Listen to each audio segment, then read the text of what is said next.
Konferentzia galdera bat planteatzen du, zuzenean, hau da oinarria. Ahalmen politiko gehiago Euskal Herriarentzat. Zertarako? 3 bloke izango ditugu. Hasteko, lehenik 3 euskal kazetarik nazioarteko begirada bat ekarriko digute. Ondoren, lehen mai inguruan autogobernuak Euskal Lurraldeetan egindako bidea, gaur egungo egoera eta etorkizuneko aukerak aztertuko ditugu. Eta bigarren mai inguruan, azkenik, burujabetza eskubideak zabaltzeko aukera gisa izango da gogoetagai. Beraz, interesgarriak denak, eta espero dugu, hausnarketarako eta elkarren artean hitz egiteko baliogarriak izango zaizkigula. Orduan esan dudana, lehen blokea, ez ditugu protagonistak hemen zuzenean, baizik eta bideoan izango ditugu, beraiek ekarpena, beraien hausnarketa bideo bidez bidali baitigute, eta honako gai hau planteatzen du lehenengoak. Ahalmen politiko gehiago Euskal Herriarentzat, testuinguru globalean herri gisa aritu ahal izateko. Eta nazioarteko begirada ekarriko dugu. Euskal Herriak burujabetzan nazioarteko esparru horretan izan ditzaken aukerak eta beste herri batzuetako esperientziak Euskal Herriarentzat interesgarriak izan daitezkeenak. Nazioartean, esperientzia handia duten 3 euskal kazetarik begirada hori hurbilduko digute, esan da bezala, bideo banaren bitartez. 3 jarraian ikusiko ditugu. Batetik, Urtzi Urrutikoetxea izango dugu, eta bera Quebec eta Puerto Ricoko esperientziaz arituko zaigu. Maite Ubriak Europari helduko dio, nazio aitortzaren bidetik eta burujabetza tresnak eskuratzeari begira Euskal Herriak zer aukera izan dezakeen Europan. Eta azkenik, Antxoen Ruxetek, berak Kaledonia berri izango du hizpide. Ondorioz, has gaitezen da ikus ditzagun 3 bideoak.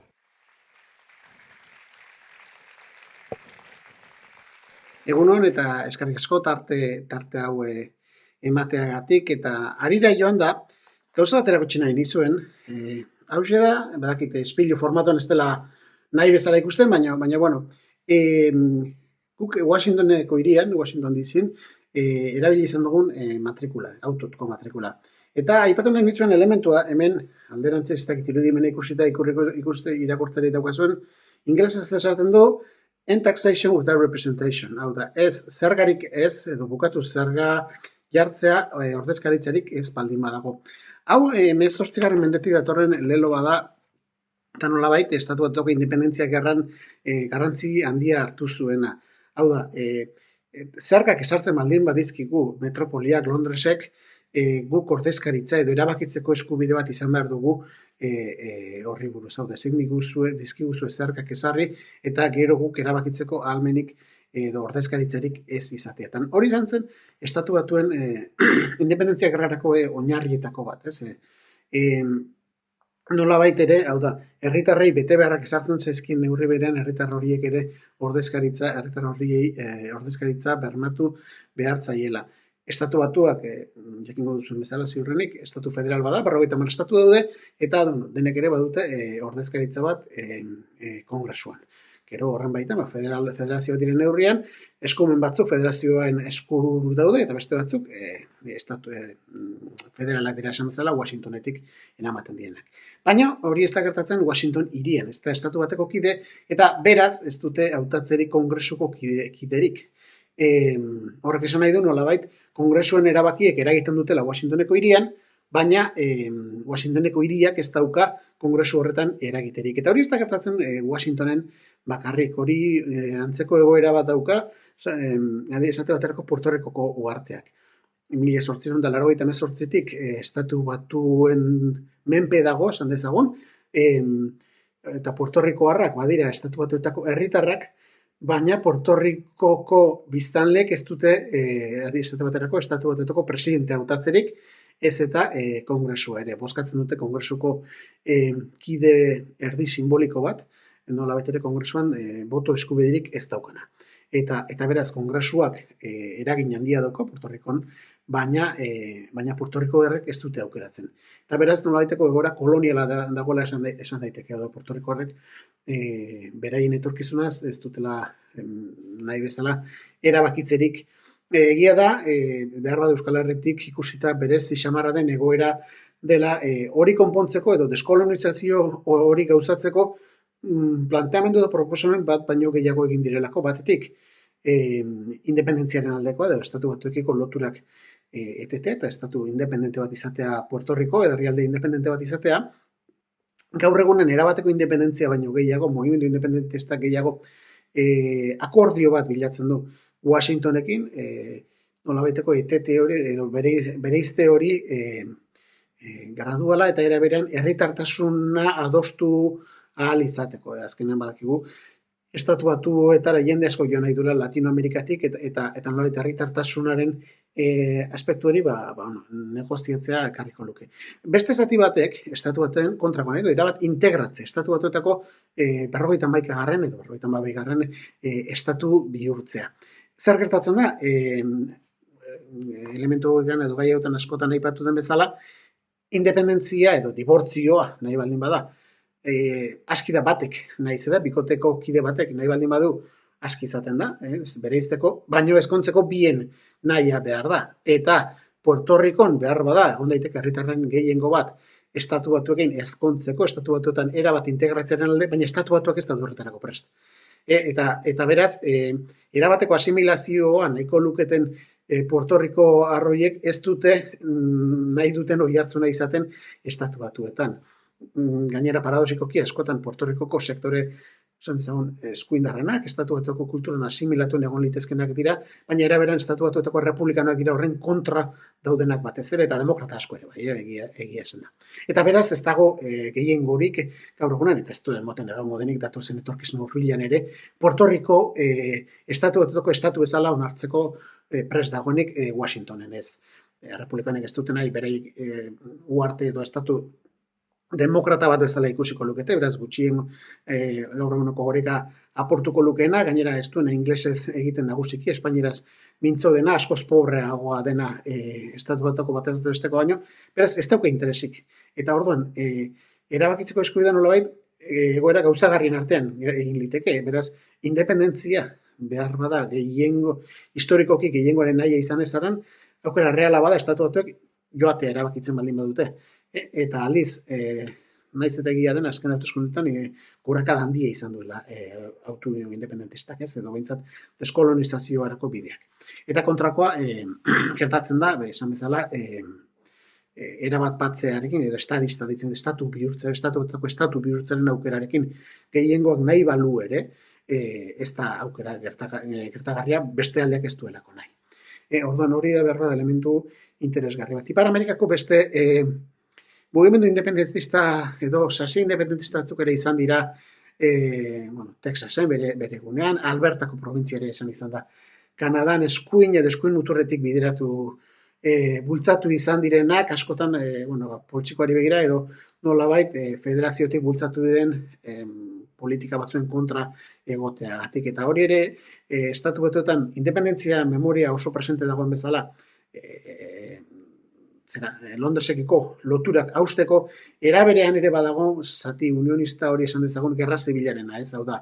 Hegoaldeko estatu esklabistek beraien moduko konfederazioa edo estatu batuek independentzia egina izan zutena eta gerra bat piztu zela, ere ondo gogoratzen dute horretarako ez, nolabaiteko zurien privilegio horiek mantentzeko, eta hori ere badagoen errealitate bat da. Eta gero nola ez, Quebeceko errealitatea dago, eta noski hor hizkuntza frantsesak hartzen duen garrantzia, ezaguna den bezala bi erreferendum egin zituzten 20. mendearen amaieran, eta bigarrenean oso estu izan arren kale egin zuen. Neurri batean gutxiengo izan arren indigenen botoak eraman zuen balantza hori independentzian ezeskoaren alde egitera, bi motibo aipatu izan dira, indigena horietako bat zuentzat hizkuntza koloniala esan dezagun, ingelesareko referentzia nagusiagoa dute frantsesarekin baino, eta eraberean beste batzuek ikusten dute, beraien lurraldea dagoeneko badagoela zatitu eta estatu batuak eta Kanadaren artean eta ez dutela nahi da, gaur egun Kanadan dauden herri indigena bera esate baterako muga batetik zatitzea, inukek esate baterako batzuk Kanadan eta bastatzuk Quebec independentean geratzea. Eraz, hor gutxiengo horren boto oso garrantzitsua izan zen. Azken urteotan gertatu da berriz ere talka hori, nolabait Ottawa gobernu federalaren eta eta Quebeceko probintziaren artean, batetik immigrazioaren gaiak Trudeauren gobernuak bultzatu izan zuen, eta Quebecek eskumen gehiago eskatu zituen, frantses kulturara integratzeko eta ikusten zuelako jende asko etortzeak horre arazonen bat ekar zezakeela, erlijioaren gaian ere, eta Trudeauak eta eredu anglosaxoniarrak nolabait askatasun individualan oinarritzen du asko, eta besteek, Quebeketik laikotasunaren aipu hori bazuten. Orduan, talka hori ekarri izan zuen, eta bazirudien egon zitekeela beste referendum baterako autua. Orain, Trumpen fenomena batena aldarazi du, Kanadan nazionalismo berri bat piztu da, batez ere estatu bat horren kontrako mugimendu bat, eta horren nolabait ere, azken hauteskundeetan Quebeceko independentismoa asko apaldu du. Baina, nolabait horiek dira, esan bezala oraintxe bertan hemen dauden mugimenduak, eta nolabait oso aintzat hartzen den erabakitzeko eskubidearen elementuetako batzuk horiek dira beti ere Kanadan esate baterako oso presente daudenak, auzitegi gorenak bere egunean esan zuen bezala, Quebecek alde batetik etzaigela onartzen autodeterminazio eskubidea bere horretan, deskolonizaziorako tresna ikusi izan den bezala, Quebec ez dutelako kolonia bezala hartzen, Quebectarrak esate baterako Kanadako herritar arrunt diren neurrian badute Kanadan bozkatzerik eta Kanadako lehen ministro aukeratzerik, baina era berean gorenak aitortu zuen Quebeceko gehiengo batek bereizte eskatu ezkero Kanadako gobernuak ere fede honez jokatu hartzuela hori negoziatzerako orduan, ez? Nolabaiteko tresna. Eta gero era berean Kanadak jakindu beti egokitzen Quebeceko eskaera eta arranguretara. Eta gune batean Stephen Harper, lehen ministro konservadorak berak, eman zion erantzuna Quebecen berriz ere behar bada referendum baterako abia puntu izan ziteken elementu bat atera zutenean, hau da, eskatu zuten Quebeceko naziotasuna onartzea, eta nolabait argudio hori Quebeceko independentismoari utzi beharrean, Stephen Harper bera izan zen, aintzat hartu zuena, eta berak aurkeztu zuen parlamentuan, hau da, Kanadako eskuin unionistak elementu hori hartu, parlamentura eraman zuen, Quebeceko naziotasuna onartzea, eta nolabait,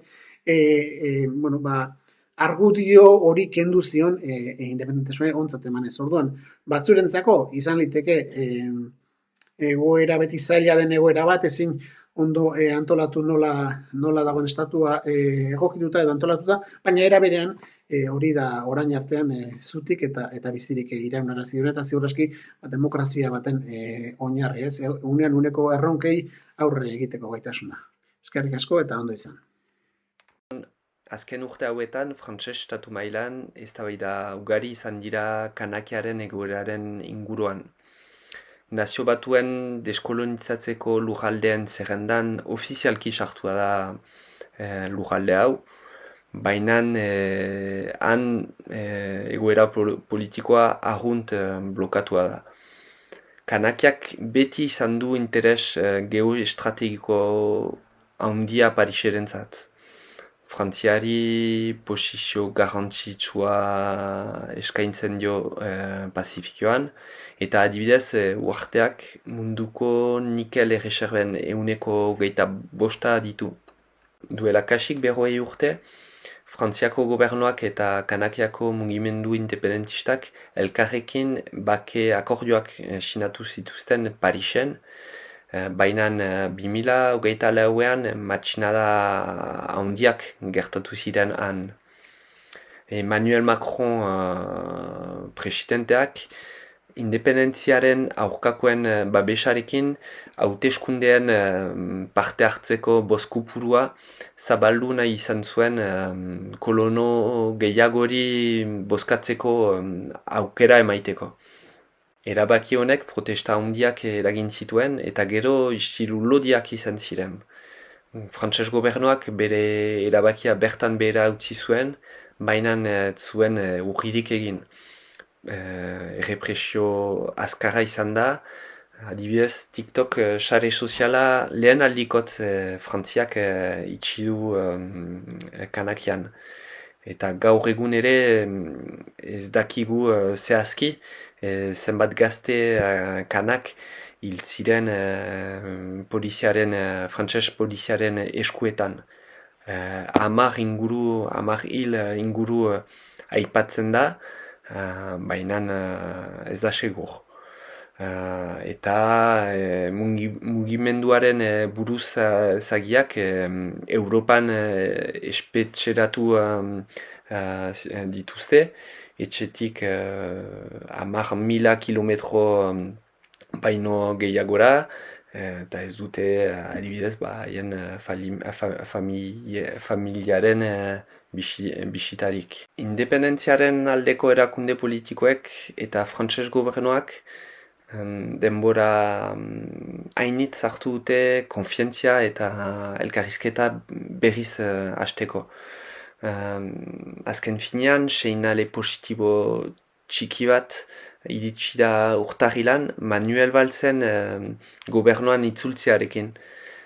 Guk Manuel Valls ezagutzen du bai Euskal Herrian, bai Katalunian negoziatutako irtenbide politikoen kontra, baina Kanakiarentzat beste kontu bat da.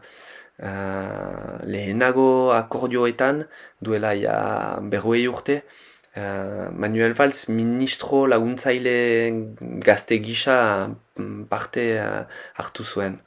Berriro hasi ditu.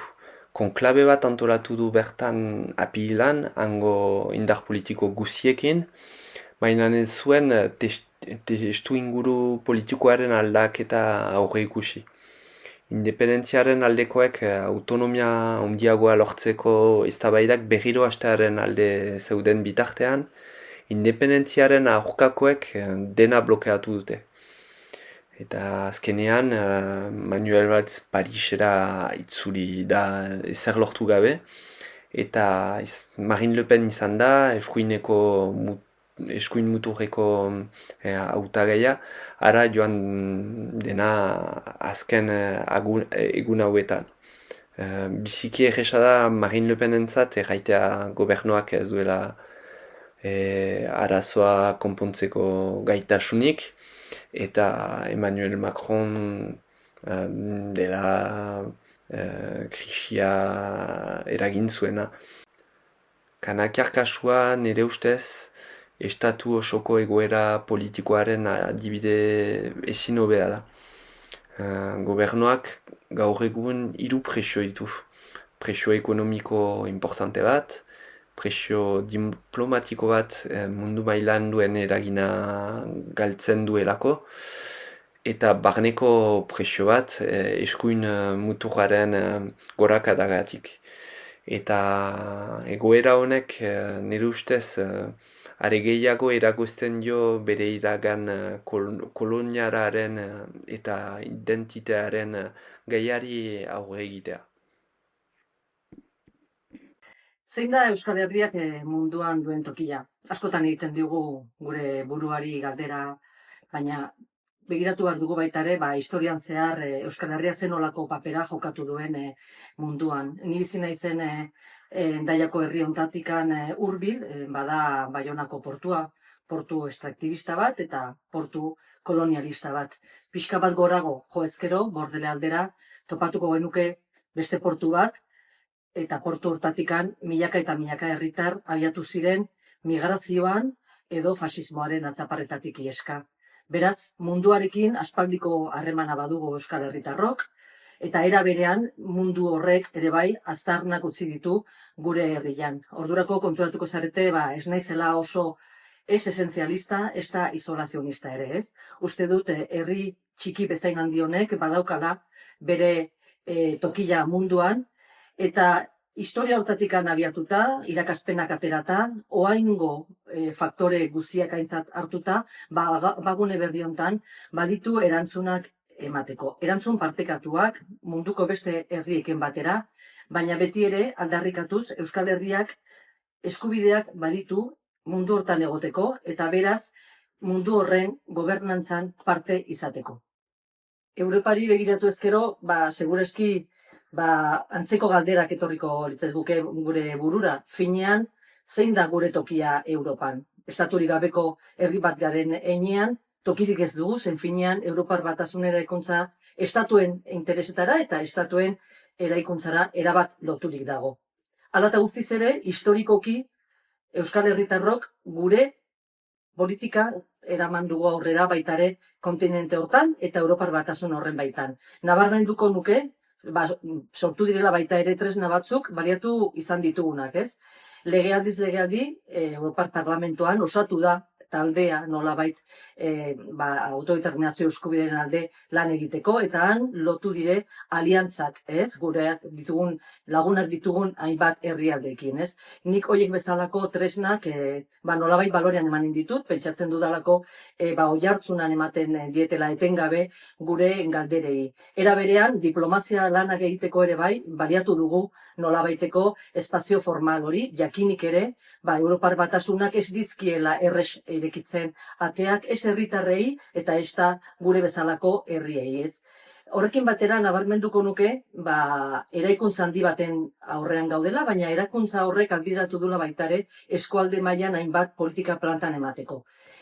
Tresna guzti horiek erabiltzea, mugaz gaindiko harremana elikatzea, uste dut badela, nolabait baliabide egokia aintzineratzeko gure aldarrikapenetan. Baina hortaz gain, nabarmenduko nuke, gizarte zibilatik bertatik hauspotzen diren proiektuak, ez? Eta momentu honetan, nolabait kasu konkretu batera jeitsita, aipatuko nuke, Ipar Euskal Herrian sortu zala tokiko moneta bat, nolabait birlokalizatzeko gure ekonomia eta era berean gizartearen asmoak bultzatzeko, delako hizkuntzaren alde, delako justizia sozialaren alde edo justizia klimatikoren alde, eta berriki tokiko moneta horrek onartzen ez dugun muga hori gainditu egin du, eta momentu honetan badaude aliantzak lotuak, bai Nafarroan, bai Gipuzkoan, nolabait gogoeta bat egiteko eta esperimentazio bat plantan emateko, tokiko moneta aurrera eramateko. Zentzu hortan, nik hor kokatuko nuke baitare,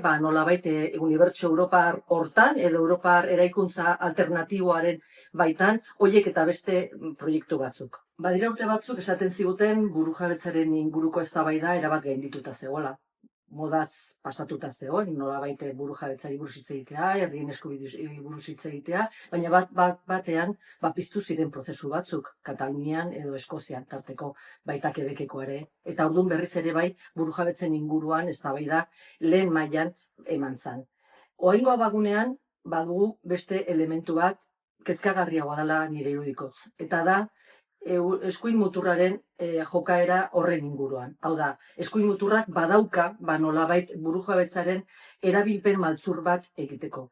Eta nolabait desitxuratzeko burujabetzaren inguruko eztabaida. Uste dut hor oso adi egon bar garela, eta oso importantea da burujabetzaren aldeko egitasmoak etengabe freskatzea, etengabe oxigenatzea, gure gizartearen baitan dauden erronkekin horritzeko, eta bide batez esi handi bat jartzen eskuin muturrari.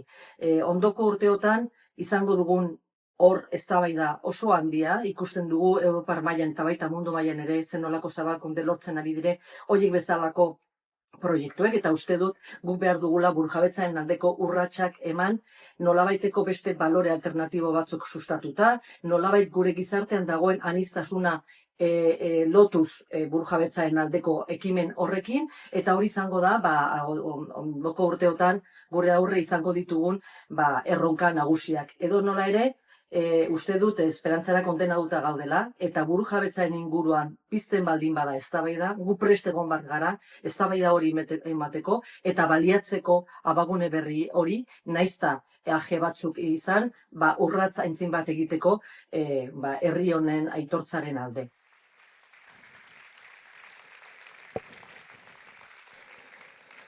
Beno, hori lehenik eta behin Maite Antxon eta Urtziri eskerrak eman, Maitek esaten zituen azken hitz horiek, ezta? Prest egon behar gara.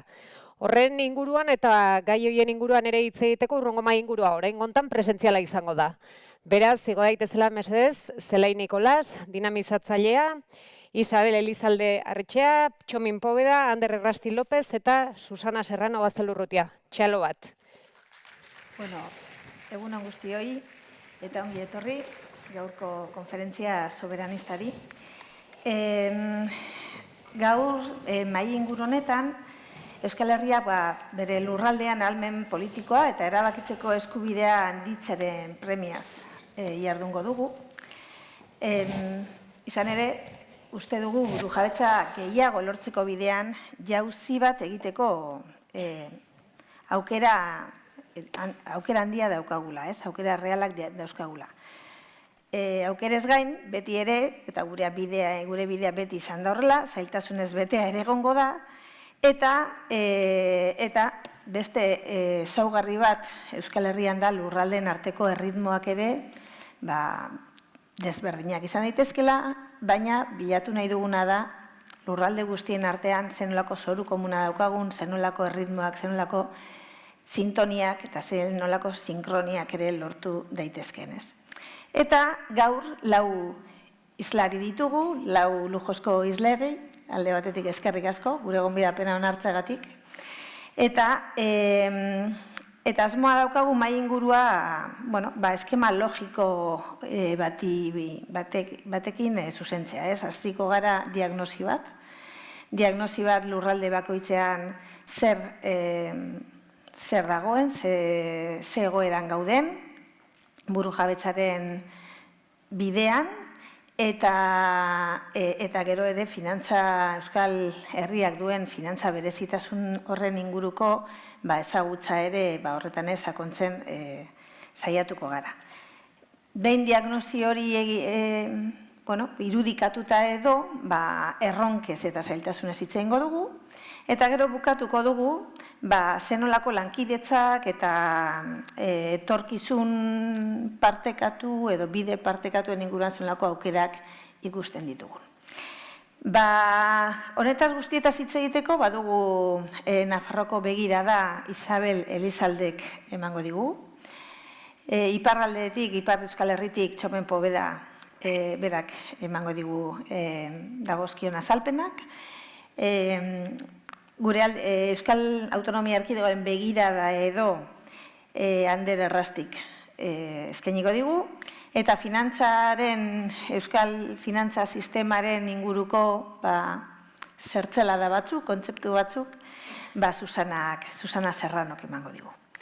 Eta esaldi, sarreratzu honekin, denboraz ere beti bezala, ez du xamar gabiltzanez, egingo duguna da Isabel Elizalde aurkeztuko du lehenbizi, eta berari eskatuko diogu Nafarroaren ikuspegitik, zeintzuk diren begirada horiek, ez? Isabel Elizaldeek badu esperientzia politika publikoan eta lurralde garapenean, zango nuke bere gaia lurralde garapena dela, baina badu berezitasun bat eta mugan bizi da, muga lehen Maitek esan duen bezala, ez? Guk aitortzen edo ezagutzen ez dugun muga horretan bizi da, eta mugaz gaindiko proiektuetan esperientzia eta aritua da gaur egun ere. Beraz, lurralde arteko harremanak eta muga administratiboak sortzen dizkiguten erronkez hitz egingo digu edo lagunduko digu pixkat hobeto ulertzen, eta galdetu nahi dioguna da Nafarroko begirada horretatik, lurralde horretatik, autogobernuak zenolako erronkak eta aukerak dituen, ez? Eta horretarako lehenengo galdera egin nahi nizuke. Zein da gaur egun Nafarroan gaitasun politiko handiagoa lortzeko prozesuaren egoera? Egunon guztioi, eta lehendabiziko eskertu zelai eta gure eskuan zaudeten guztioi gonbidatzeagatik eta zuekin partekatu nahi izateagatik nire gogoetak. Behar bada, haunitz erratia da, Nafarroko ikuspuntua da, nik ikusten dutena nire esperientziatik eta nire ibilbideetik, ez? Orduan, erran behar da, erranen nun ere horrelako momentuak nire ustez importanteak direla, ez? Denon artean partekatzeko eta ikusteko ze begiradak ditugun eta ikusteko ere bideak nundikan abiatu behar diren edo nundikan jarraitu behar ditugun bideak egiten, ez? Nafarroan ze gaitasun politikoak ditugun edo nola handitzen alditugun, nik uste dut denok dakigu, ez, Nafarroak tresnak baditu ja dagoeneko, ez, zenbait tresna. Eta hor dugu foru erregimena, instituzio propioak ere baditugu, eskumen gehiago eskatzeko eta lortzeko ahalmena eta gaitasuna eduki dugu, eta bertzaldetikan ere erakutsi dugu ere gai garela eskumen horiek ongi kudeatzeko edo, nahiko ongi, batzutan beti badire gauzak hobetzeko, ez? Baina, hori hor dago.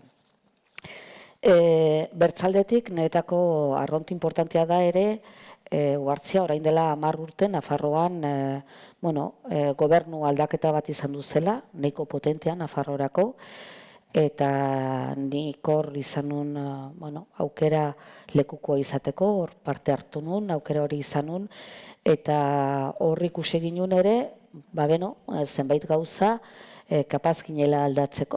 Hor dura arte ezinezkoak ziren gauza batzuk, lortu ginen, eta behar bada gauza logikoak dire eta errexak ulertzeko, bino gero egiteko Nafarroan ez ziren hainen errexak, ez? Eta horien artean, nahen Euroeskualdean parte hartzea, adibidez, ez ginen hor. EITB-ko emisioa lortu zen ere, hor bazen historiko bat eta trajektoria berezi batekin. Lortu ginen ere bertzaldetikan parte hartzeari dagokionez lege berri bat eta aurreratu bat ateratzea, guretako jendearen gizartaren parte hartzea oso importantea da eta horrela erakutsi ginen. Bertzaldetikan ere, bertze elementu bat adibidez, hori nire departamentutikan bultzatu ginen nahi izan duzen, toki administrazioko erreforma berritzea, lege hori onartu zen, egia da, ez dela aplikatu, hori ere egia da. Prozesua arront interesgarri izan duzen, hurbildu ginen, gure Nafarroan dugun aniztasun hori ere ulertzen ginen eta gauzoiek kontutan hartzen ziren, ez? Eta horrek ez du erran nahi bideak errexak direla, bino bihar da denbora eta pausatu eta solastu. Gero bertzaldetikan ere, Nafarroak zer du, badu esperientzia handia ere, Pirinioetako lan komunitatean. Hortikan, eta guain aipatu duten bezala, hortikan kudeatzen dire funtsa batzuk, lurralde kohesiorako funtsa batzuk, elkarkidetza bultzatzeko proiektuak hortikan bultzatzen dira.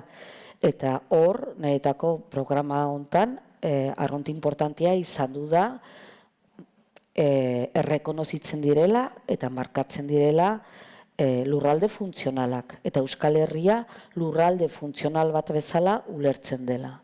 Horrek zerran nahi du, ja aitortzen ari garela, Europatikan aitortzen ari gara, eta Piriniotikan aitortzen ari gara, badirela lurralde funtzionalak. Hau da, zerbait ere pasatzen da, dinamika batzuk badira. Hau ez da gauza eterio bat, baizik da gauza konkretua, eta hor badire dinamikak, harreman dinamikak, kulturalak, ekonomia, mugikortasuna, enplegua, hainbertze, hizkuntza, hainbertze gauza. Eta hori da, Nafarroak ere parte hartzea hor, importantea da, eta erabakiak hartzen dira. Orduan, nik uste dut, gauz guzti horiek importanteak direla. Ze gertatzen da? Horiek dire ditugun baliabideak, ditugun tresnak, baina horrek ez du erran nahi, ez dugula ondoan hainbertze oztopo, oainikan gaintu beharrekoak, eta hor daudenak, ez? Eta, horiek ere jakin behar da zeintzuk diren, benetan fokoa jartzeko oztopo horietan, zeren batzutan oztopoak dire bakarrikan administratiboak, ez dire legalak. Behar bada, zuk erabiltzen bali dituzu ongi ditugun legeak, bilatzen aldituzu bideak oztopo horiek gainditzeko. Eman behar duzu ere denbora hori ongi aztertzen eta ongi bideratzen. Eta gero nire ustez, guri Nafarroan ere gertatzen zaiguna da, bertze oztopo bada, badirela beldur eszenikoak, nik hemen unata etortzeko duten beldur eszenikoa, izaten dut beldur eszenikoa, badire beldur eszenikoak eta politikoak eta momentuak jakin behar dire zeintzuk diren, noiz erran zer, eta nolabait gauzak zaindu egin behar dire egiteroko orduan, eta horrela gaude Nafarroan, orduan gaitasuna bai. Oso ondo, eskerrik asko, Isabel. Urrengo izlaria Txomin Poveda dugu. Txomin Poveda soziologian doktorea da eta biziki ongi ezagutzen ditu Euskal Herriko gizarte mugimenduak eta instituzio prozesuak, ez? Zango nuke Euskal Elkargoaren sorrera eta garapena biziki ongi ezagutzen duela. Eta gizartea eta erakundeen artekon zubigintza eta ezagutza horretatik, elkar eragiteko gaitasun horretatik ere, galdetu nahi dugu, zer esaina, nola ulertzen da buru jabetza gaur egun Ipar Euskal Herrian? Badakit kontzeptu nahiko zabala dela, baina, galdera hori izango zen. Egia da kontzeptu aski zabala dela eta kontzeptu hori ulertzeko manera ezberdinak badirela, ez?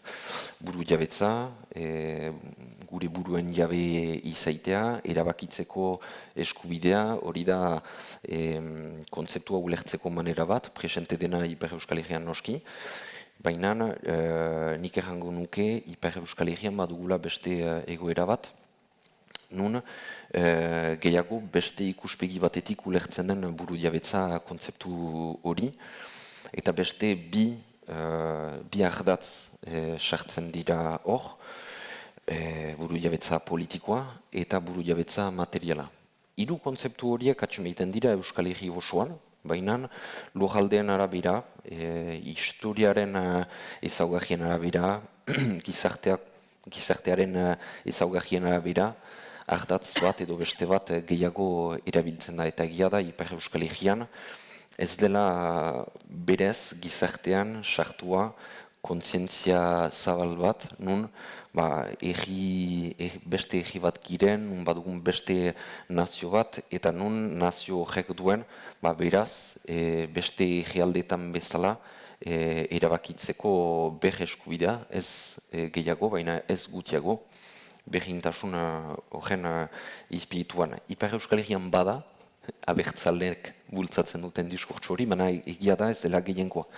Eta beraz, buru jabetza gehien bat eramaten dela beste bi kontzeptu horien inguruan, buru jabetza politikoa, egna behitu, ze tresna instituzional dugun, erabakitzeko martxan ezartzeko politika publiko batzu, gauza askoz pragmatikoagoa da, gauza praktikoagoa da, eta bestalde buru jabetza materialak. Egena behitu, ze pundura ino buru jabe giren, elikadura buru jabetzan, energia buru jabetzan, ekonomian, euskaran, eta hainbat ahlotan. Eta Ipar Euskal Herrian nonbait, dugun prozesuak bi ardatz horien arteko elkarlan batetik edaten du.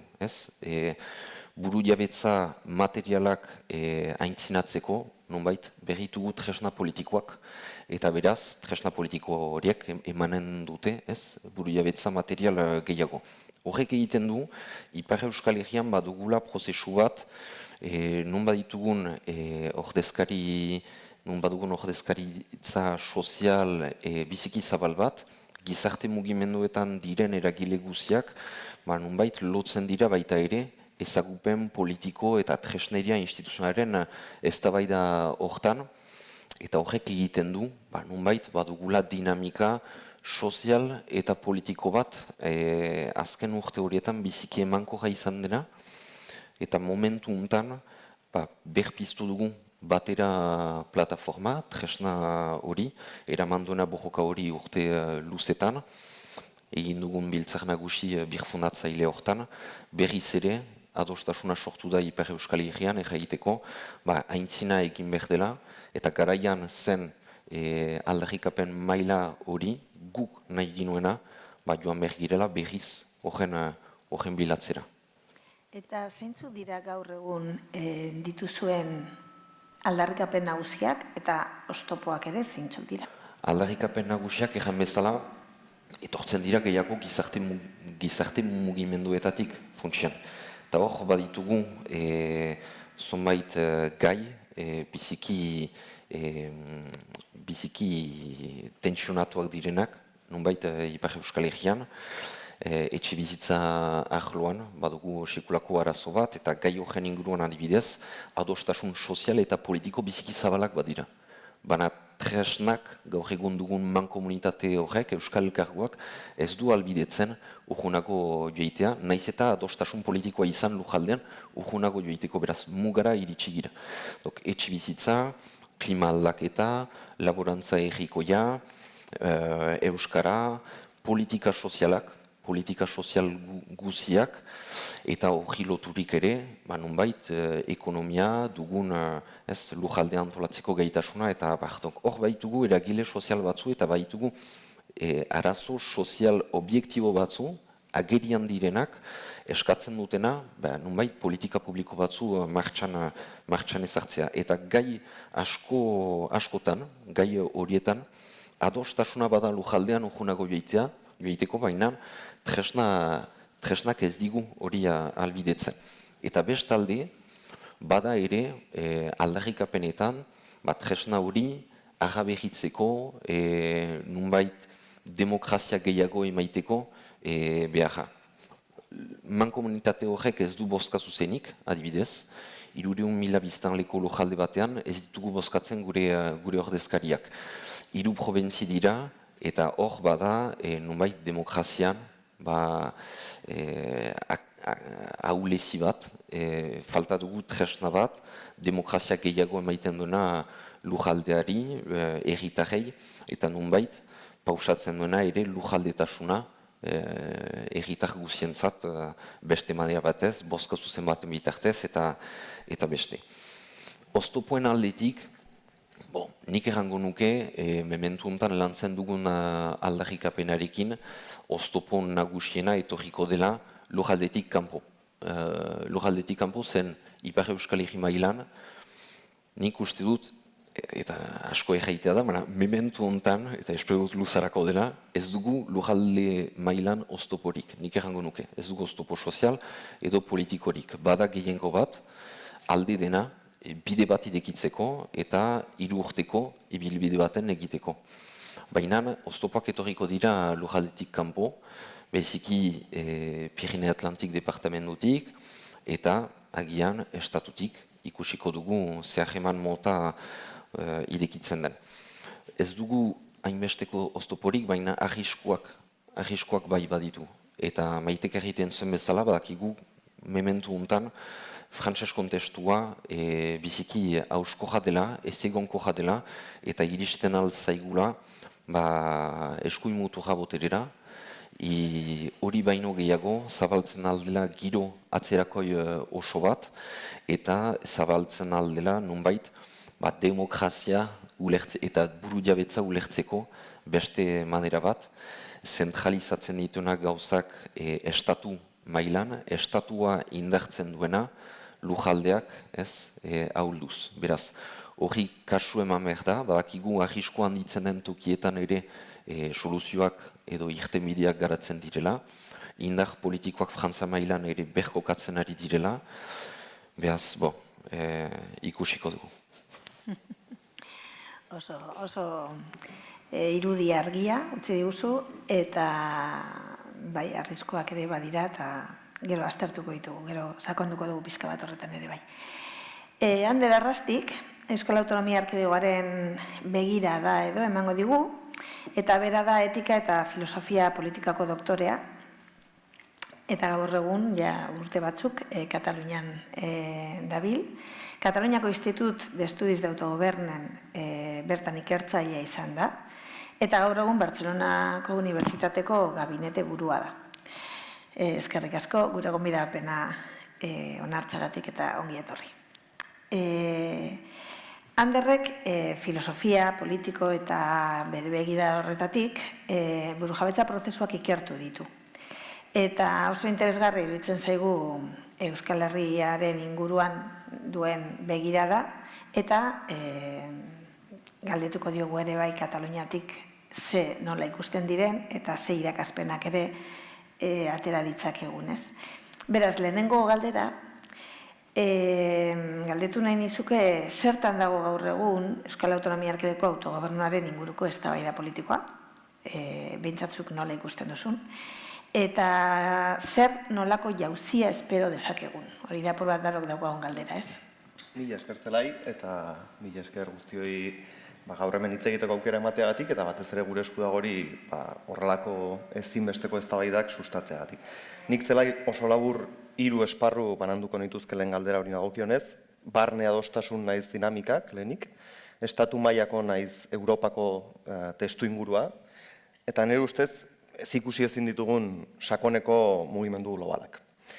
Lehenari dagokionez, nik ikusten dudana da gizarte mailan autogobernuaren errealidadea, nolabait normalizazio zabal prozesu batean dagoela, normalizazio hori neurri handi batean banala bada ere.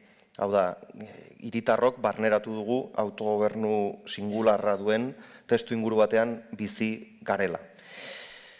Eta horrek, nik uste dut, hiritarron kontzientzia faktikoa eta egunerokotasunean baldintzak ezartzeaz gain, nolabait Euskal Alderdi Politikoen sisteman ere legebiltzarrean geroz eta kontsolidatuagoa dagoen mundu ikuspegi bat plazaratu duela. Bigarrenik, erakunde mailan nik uste dut antzematen ari garela ziklo aldaketa bat, noruntz joango ote den ez dakigun arren, eta horrek sortzen du alderdien arteko pugna edo leia horretan pizgarri berriak agertzea, eta pizgarri berri horietan leikiena euren gaztenaliaz esan hori den bezala zona de konfortetik ateratzeko pizgarriak edukiko dituzte, baina horretan ere argi ibili behar gara, esate baterako Katalunian 2012an alderdi sozialistak erreferendum baten alde jotzen zuen, eta 2017an 155. Artikulua aplikatzearen alde bozkatu zuen, beraz, pizgarriak oso kojunturalak izan daitezke, eta beraz horretan ere ez dira esperantza faltsuak sortu behar, nire ikuspegi apaletik.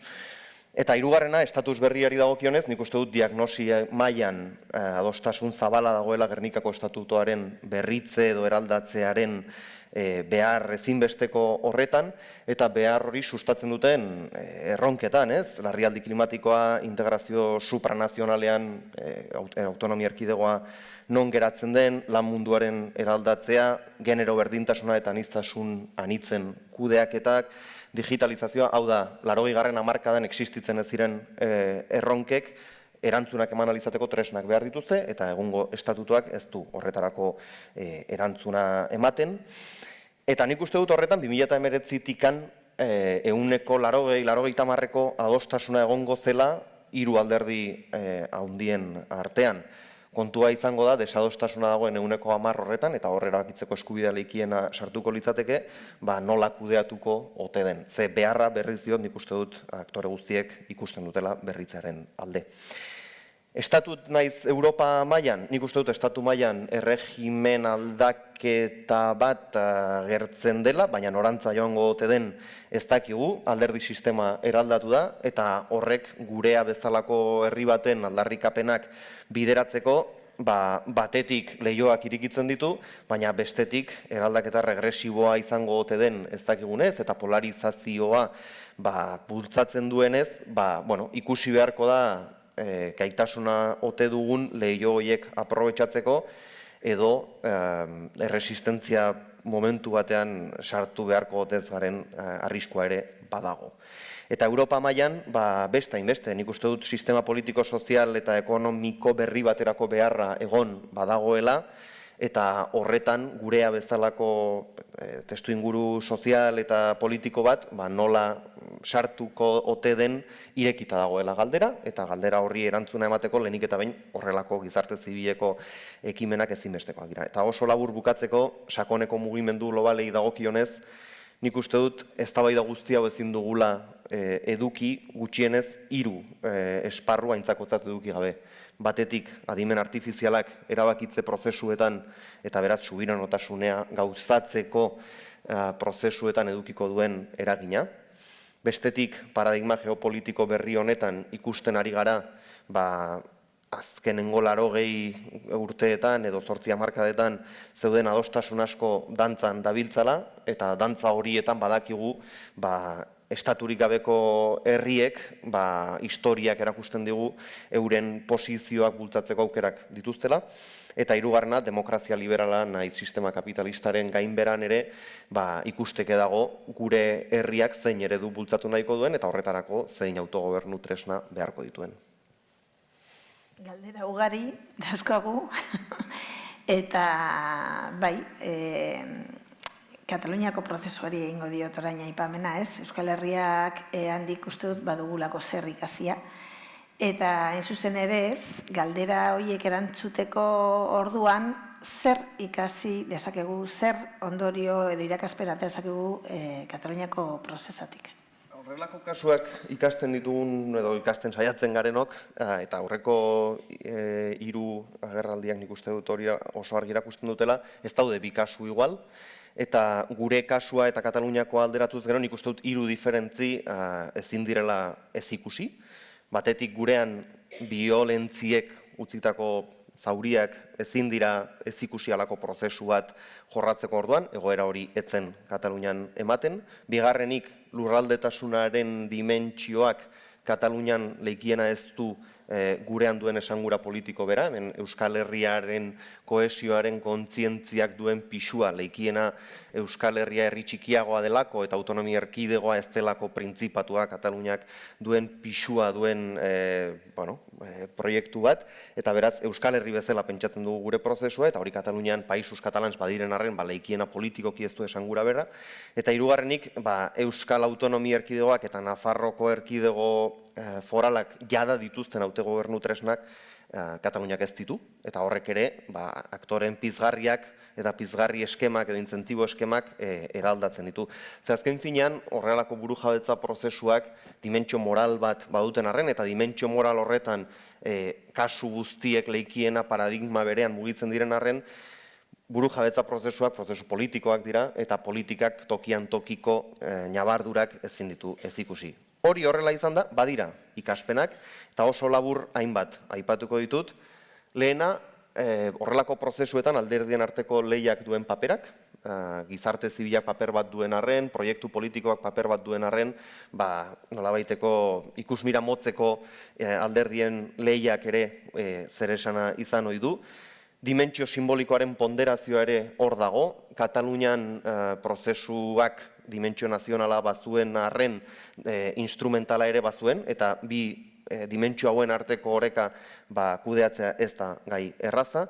Gizarte zibila eta erakundeen arteko harremana, leikiena Katalunian gizarte zibilak eduki zuen bultzada hori gabe ez litzateke ulertuko prozesua, baina era berean bultzada hori erakundeek barneratu eta bideratzeko eduki zuten estrategiak gabeziak aurkeztu zituen, eta beraz oreka hori ondo lantzea ezinbestekoa da. Europaren papera ere ikusi da Europa egon badagoela eta estatuek mugagorri oso baxuak gainditzen dituznean, Europak esaten duela ez gaitezen pasa, baina horrek mugak ditu, eta Europa estatu proiektua den neurrian ez dezakegun ere espero paper oso eraginkor bat edukitzea, nolabait gure helburuak bultzatzeko orduan, hainbat gehiago aipatu ahalko nituzke, baina ez nuke gehiago luzatu nahiko azken gogoeta bat sartu gabe. Eta da, noraino den posible abertzaletasunaren, subiranotasunaren edo burujabetzasunaren aldeko mugimendu pragmatiko bati eustea abertzaletasunari, subiranotasunari eta burujabetzaren aldarriari uko egin gabe. Oso ondo. Orain Susana Serrano hori emango diogu hitza, eta berak gure buru jabetzaren ezaugarri oso garrantzitsu bati buruz hitz egingo digu. Bera Euskal Herriko EHU, esan dezakegu ja, EHUko finantza eta tributu zuzenbideko irakaslea da, eta aditua da kontzertu ekonomikoaren gaian dudari gabe. Eta, zertzelada batzuk ere, Nafarroko itunaren inguruan, batez be, batzen gaituzten elementu horien inguruan, ez? Horren inguruan galdetu nahi dizugu. eta ikasi nahi dugu. Eta horregatik dugun galdera da, zer albideratzen dute olako tresna finantziero bereziak, kontzertuak edo itun ekonomikoak, burujabetza fiskalaren ikuspegitik, edo burujabetzaren ikuspegitik. Egunon, eskerrik asko gonbidak penagatik. Ez dakit nire ekarpena zen harrera arte izan daiteken baliagarria, nik esparru akademikoan bakarrik aritzen naizelako. Baina, esparru akademikotik behintzat egin daiteken hausnarketa, behintzat egiten dugun hausnarketa da, eta hemen esandakoaren harira, bai burujabetzaren esparruan hiru ikuspuntu, edo behintzat hiru hanka nabaritu daitezkeela. Gizarte maila, esan duzun bezala, bultzatzeko eta, zelako gizarte maila dagoen, politika interesi dagoen, ero beharri dagoen horrek bultzatzeko, eta gero ekonomikoa. Nik uste dut, Kataluniarekiko, zuk esandakoaren hildotik, Kataluniarekiko daukagun ezberdintasuna, eta bereizten gaituena da, Katalunian daukan bultzada soziala, guk ez daukagula, behar bada ez daukulako premio hori sentitzen. Ondo bizi gara, eroso bizi gara, daukagun tresnekin, kontzertu ekonomikoarekin. Eta esango nuke, Nafarroan antzera dela. Beraz, Katalunia daukaten gizarte mugimendu handi hori enbidiatzen dugunak askok, horren zergatia da ez daukatelako gu dauzkagun baliabideak. Behin hori esan da, hori gizarteak bultzatzen du politika, beraz, katalanar alderdiak jarraitzen dute burujabetasun eta zentzu horretan, bide horretan, gizarteak bultzatuta. Baina gizarteak bizkatxo bat nabaritzen duelako beraien interesak zuzenean beteko dituenak oso urrun gelitzen zaielako Madrid urrun dagoelako. Hori behin esan da, eta ja sartuta kontzertu ekonomikoan, nik esango nuke eta azpimarratuko nuke tresna bat dela. Askotan, albisteak ikusita, eta politikari baldin badaude sentitzen dut, ematen duen irudia da, liburuak erostea bezala da, libura erosi, etzen ipintzen dugu apalean, lortu dugu eskumen bat, zelako polita, liburak irakurtzeko dira, eskumenak erabiltzeko dira. Eta ez badugu, eskumen horiek erabiltzen, lortu dugu, ipintzen dugu zemen dominatzuak, ze ondo gelditu garen gizartearen aurrean, pultza horretan irabazi dugu, baina zertarako. Gure kasuan, finantzaketak ematen diguna, eta ez da ahaztu behar, esaten dutenean, privilegioa daukazu, finantzaketan zuek egoistak zarete eta ez zarete solidarioak, kontuz. Ikusi behar dugu lehenengo, nondik sortu zen kontzertu ekonomikoa. Gaur egun horren politxo saltzen dana, privilegio bezala saltzen dutena, gerra zigor bat izan zen. Hau da, Espainiar estatua bere eraketa horretan, ikusi zuen, irabazi zuten liberalek, sartu behar zuten, testua gainera horrela dio, garaia dela Espainiako kontzertu ekonomikoan sartu daitezela horre gorgoiti dauten hoiek, gerra zigor bat bezala ipini zieten zergak Espainiari ordaintzarena. Ze arazorekin aurkitu ziren, etorri eta ez zutela inongo infrastrukturarik hemen zergak biltzeko. Pizkatxo bat historieta egin da, ez? Esaten esan aldundiei esan, informazioa informazioa emango dizut. Zeuk ipini zure ogasun eraiketa hori komplikatua zen, gainera irabazleak taltzaien kontra, orduan, segi zaudeten bezala, segi zuen zergak kudeatzen nahi duzu bezala, nik kalkulatzen dut lurralde horietan horren beste jasoko nukela, beraz, emaidazue hori, eta jarraitu zuet nahi duzuna egiten. Eta azken finean hori da kontzertu ekonomikoa. Gerra zigor bidez, ezarritako sistema bat, irabazleentzako onuragarria zana. Gero guretzat ere, tresna bezala erabiltzen ikasi dugulako, ero jakin dugu, pizkatxo bat ez, gerria ondo mugitzen. Baina hori izan zen jatorria. Zer ematen digu gaur egun horrek? Lehen esan bezala, Kataluniarekiko eta beste autonomia erkidego guztiekiko, Nafarroak enduta, autonomia handiago bat. Soberanotasuna ez nuke esango, ze soberanotasuna ez da, muga asko dauzkagu, gero ikusiko ditugunez, baina ematen duena da tresna hori erabili nahi izakotekotan erabiltzeko gaitasuna. Eta ez gabiz hitz egiten edozein tresna lego bat ezala ez, da, finantzaketaz ari gara, hau da, guztion artean jartzen dugun dirua, guztion artean erabaki alizatea nola gastatu diru hori. eta ez Madriletik esaten digutelako, eta Madrilek esaten duen moduan. Pertsona fizikoen gainenko zergan, horrela egin behar da, esaten badu Madrilek, aukeratu dezakegu, ez, egin aldugu beste modu honetan. Gauza da, ausartzen gara beste modu ezberdin horretan egiten Madrilek markatutako hildo horietatik, hori, aldundiak ez, arau egiten dute batzar nagusien esku dago. Beraz, tresna, bai, ausartu behar da tresna hori erabiltzen, eta ematen duena da aukera handiak. Beste autonomia erkidegoak, baina aukera gehiago. Kataluniarekiko, aipatu danez, Kataluniarekiko bide hori eginda daukagu. Erakutsi dugu zergak ezarri, zergak bildu, zergak aplikatu. Horretarako gai garela. Gero mugetan ikusiko dugunez, aldi bakarreko arriskuarekin. Hau da, berdin dio nola kudeatzen dugun, ekonomia ondo badago, kudeatuko dugu eskumenak, jasoko dugu tributuak, eta estatuaren eman bar zaioena bere eskumenengatik, eta gero daukagunarekin, nik klasen esaten diet, badirua sobran dagoelako egiten dugu txakurtxo bat lorekin, eta gero ipintzen diogu hor, etxetxo bat, bale. Eta oin ipinen nahi diote, ondartzan ere etxetxo bat, bale, dirua dagoenean. Dirurik ez dagoenean, estatu hori eman bar zaio bere aurrekontuen 6,24. Nafarroaren kasuan 1,6. Baina estatuaren aurrekontuekiko, ez guk biltzen dugunarekiko. Beraz, arriskua gure esku dago. Ez da izan nahitan. Arriskua guk hartzen dugu. Zer suposatzen du horrek? Frogatu dugula, ekonomiaren aldaera gora eta bera direla eta aurrera ateratzeko gai garela. Eta gaitasun horrek ematen digun, ez dakit, beste maila bat ematen digu estatuaren aurrean eta baita nazioarteko mailan ere. Beste egoera batean gaude, hori bai, ekonomiarako, finantzaketarako albide horiek eukitzeak ez du esarterako balio ez badire erabiltzen. Bai, irakaspen politak utzi dituzu mai gainean, ez? Asko gustatu zait nola esplikatu duzun, zer dan kontzertu ekonomikoa, eta nola Euskal Herria hobeto zegoelako, hobeto egituratuta zegoelako, eta gai zelako bere zergak eta kudeatzeko, Espainiak esan zuen zuek, bildu eta nire eman beharrekoa. Agian, estatukoak ezin izango lukela, edo kostatuko litzaiokola gehiago jasotzea. Hau da, buru jabetzan gu aurretik goazen neurrian, errezago daude ere kudeatzea beste egin behar diren beste harreman batzuk, estatu, Europa, ez, gaitasunetik kudeatutakoak, ez. Oso kontzeptu edo ideia indartsua iruditu zait.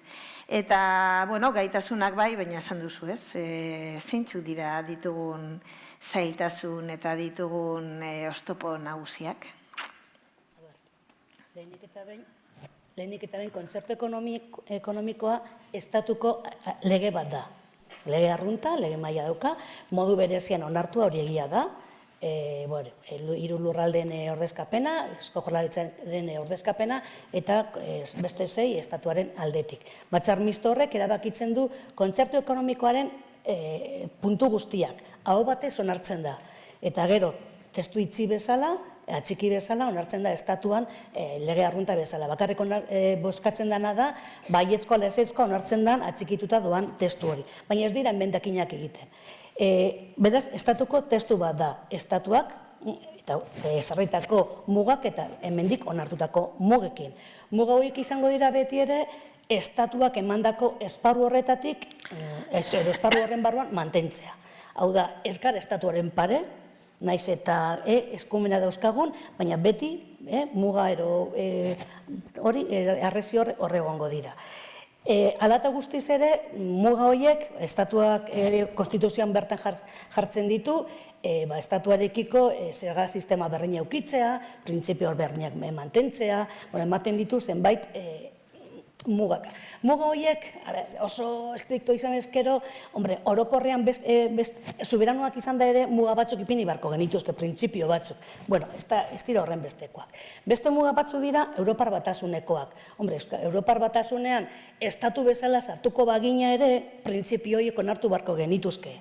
Aldaera da, diferentzia da, estatuaren barruan egonda, Europar Batasunen aurrean estatua bakarri direla interlokutoreak, beraz, hemenik eta Bruselara zer eramateko Madriletik pasatu behar da.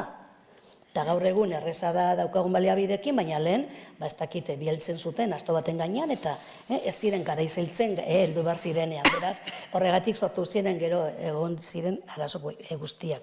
Bueno, Europar Batasunak ipintzen dituen mugetan, bueno, orokorra dira estatu guztientzat, barruan egon nahi izan eskero, hori aukeratu beharko genuke noizbait soberanotasuna lortuz gero, ia Europar Batasunan barruan baiala ez, ia beste kapitulo bateko gauzak dira, baina erabakitzekoak ere, eta gero beste muga batzuk, hemen jarritan dituen, baina berdin dio, ekonomiaren aldetik, egia da herri txikia garela, herri txiki bezala garapen eduki dugula industria eta lakoetan, beste leku batzuetan baina gehiago, baina densoagoa daukagula, ez? Kontzentratuagoa. Eta errezagoa da kudeatzea herri txiki bat, esparru handi bat, baino. Administrazioa zenbat eta administratuen gantik hurbilago egon, suposatzen da, errezagoa kontrolatzen dela eta errezago kudeatzen dela. Beraz, zentzu horretan, nazioarteko mailan, finantzaketari dagokionez, dirua eskatzen da nien eta horrela, fama hobeagoa daukago, ero behintzat, bueltatzeko berme gehiago ematen ditu herri txiki batek, estatu handi bate baino, eta horregatik, askotan urtetzen da mediotan, urtetzen danean olako ebaluazioak, hobeto gaudela estatuaren erronkera horretik. Horrek, kudeaketarekin zer ikusia dauka. Urrengo galdera uste da, zertarako alio digun kontzertu ekonomikoak. Zelako aukerak ematen dizkigun, ez? Bai, joango gara, urratxez urratz. Aurrera tagiz. Eta, bai, orain ja, bide batez, hortan jarriko gara, aurrera begira, bai? Eta, urrenkera berdinari jarraituko diogu, eta Nafarroaren begirada horretatik, galdetu nahi dizuguna da, posible alden, Nafarroko buru jabetzaren aldeko bide bat garatzea, Euskal lurraldeekin elkarlanean. Bai, nik aldetoko nahi zorrata, baina pixkot bueltatu nahiko nuke batez ere hartuta zuek errandu zuena, eta zen uste dut importantea dela ere erratian, nahitako nola begiratzen ditugun gure herritarrei, ez? Eta da, zuk azkenean planteatzen duzuna, ez? Buru jabetza nundikan landu, nundikan hasi egiten, ez? Eta herritarren biharretara nolabait begiratu eta hortikan hasi buru jabetza hori egiten, ez? Zeren, bai, instituzioak baditugu, hurbilak izaten aldira, ulertzen aldute zer den gertatzen dena herrian, bino buru jabetza ez da helburu abstrakto bat, ez? Azkenean da herritarren bizitza hobetzeko tresna bat, ez? Eta horien nik uste dut arronte elementu importantea dela. Eta hori lantzeko ere, jakin behar dugu ere, aitzongi zeintzuk diren gure mugak eta zeintzuk diren gure oztopoak. Zuek erraten duzu eta Txominek aipatu duna ez, oztopoak kanpotikan heldu dira. Bino batzutan ere elkarlanean gauzak antzina ateratzeko oztopoak aurkitzen ditugu. Eta da, Aistin aipatzen nuena ez, gaur egun, eta orain dela gutxi ikusi dugu ere, nola guk jausere erran gabe, heldu da pandemia bat, eta gure muga guziak itxi egin dituzte. Eta orain dela gutxi arte, ez ziren ideki. Eta guk ez ginen eskumenik. Eta orduan, gu hemen ginauden, ezin pasatuz, ezin joan familiakin egotera, ezin lan egin, orduan, hor badire gauza konkretuak. Gaur egun, badire arazoak larrialdi bat balin badago hementxe, eta hor balin badago ambulantzia bat, ezin da ambulantzia hori unata pasatu. Hori da gauza praktikoa, pragmatikoa. Eta hori herri bat gara, eta eremu bat gara, eta hori kudeatzeko zer da egin behar duguna. Edo, zenbat kostatu da adibidez autobusa Iruñetikan atetzen zena Donibane aliatzeko gelditzia auritzen eta luzaiden. Zenbat demora pasatu da, zenbat borroka, hainen gauza xumea lortzeko. Eta horrela, badire hainbertze, eta tristegoa, ere ikusten duguna, gaur egun 21. mendea ikustia hemen bertan bidasoan gertatzen nahi dena, eta guk ez dugu herria bezala eta Euskal Herri bezala eskumenik, guk nolabait eskubide horiek edo personak zaintzeko behar den bezala, ez bakarrikan gure herritarrak, baizik eta etortzen direnei laguntzeko bere ibilbidean, bizitzeko ibilbidean. Ni heldu naiz, nire familia, atautxita matxik, sufritu zuten gerra eta bigarren munduko gerra. Nire atxataman familiakok joan ziren hor barna Ameriketara, Frantzira, Parisera, leku guzitara, bizi hobe bat bilatzera. Eta guk ere gauzoiek kontutan hartu behar ditugu. Niretako hori gauzoiek ere kontutan hartu behar dugu solasten garelikan buru jabetzaren inguruan, ez? Osea, zer da eguneroko bizitzan gertatzen dena, hori ulertu behar dugu, jakin behar dugu zer den gertatzen dena gure inguruan, eta horreri heldu. Joan den egunean hau pixkot prestatzen, oroitu nintzen, behin ni gobernuan sartuta, Herriberara joan nintzela, eta gai unen harira, hango Herriberako hartzai batek galdetu zioten, ez? Zuri hau zehitzen zaizu. Tartzaiak, Herriberako hartzaia, errantzun, si espa bien, pues si espa bien. Eske hori da gakoa. Espa bien, hau onerako da, herritarren onerako da, eta nik uste hor jarri behar dugula nolabait fokoa, ez? Eta bideak dudik gabe badirela, elkarrekin badugu esperientzialan egiteko, Nafarrotikan egoera ezberdinak gainditu dira, elkarrekin mendiak kudeatzeko, ibaiak kudeatzeko, oztopoak gainditzeko, baita momentu batzutan batzuk bertzei laguntzeko, hemen gerra zibila zelikan handikan laguntzen ziguten, eta aldrebez, bigarren munduko gerra zelikan handikan laguntzen ginen eta pasatzen. Erran nahi dut, hor bada esperientzia. Ze gertatzen da gaur egun ere, Ipar Euskal Herrian lortzen balin bada elkargo bat, eskumen batzukin, eta lortzen balin badituzte hain bertze gauza, demagun, etxe bizitzaren historiakin edo bertze gauzakin, hizkuntzarekin, guk Nafarrotikan begiratzen dugu, tartzen dugu. Horiek ahi dire lanean, guazen ikustera zertan nahi diren, nola ahi diren, guazen behar bada partekatzera estrategiak, guazen elkarrekin lan egitera, minio guazen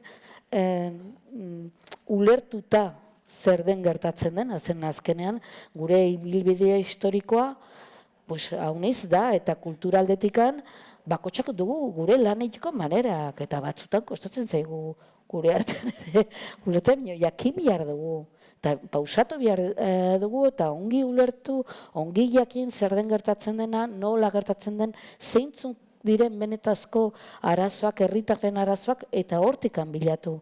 Bideak bertzenaz buru jabetza gauza abstraktua eta hutsa izateko, ez, nire ikuspuntutikan hor begiratu behar dugu, horrata joan behar dugu begiratzera, zeren bertzenaz hutsa da.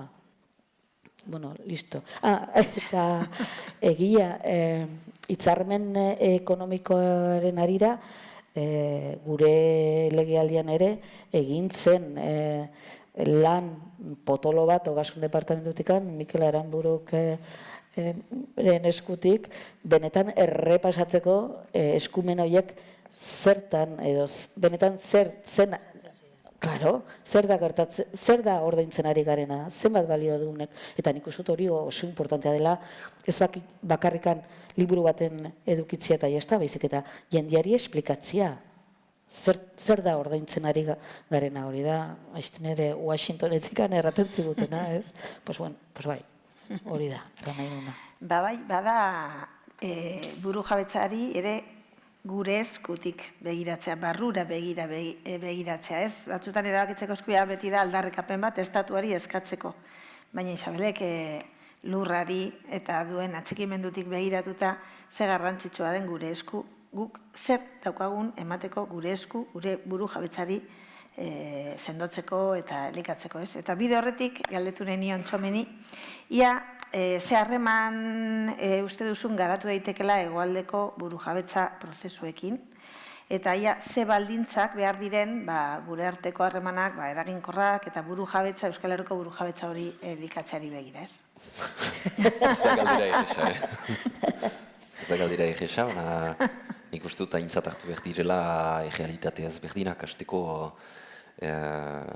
prozesuak ezberdinak dira, hageman politiko, sozialak, beharrak ezberdinak dira, naiz eta niri iruditzen zaidan, badirela hainbat ardatz berdintxo direnak gisa-guziz munduan bizi gira, erronka globalak ditugu, eta hainbat gairen inguruan jasotze ditugu zapalkuntzak eta beste.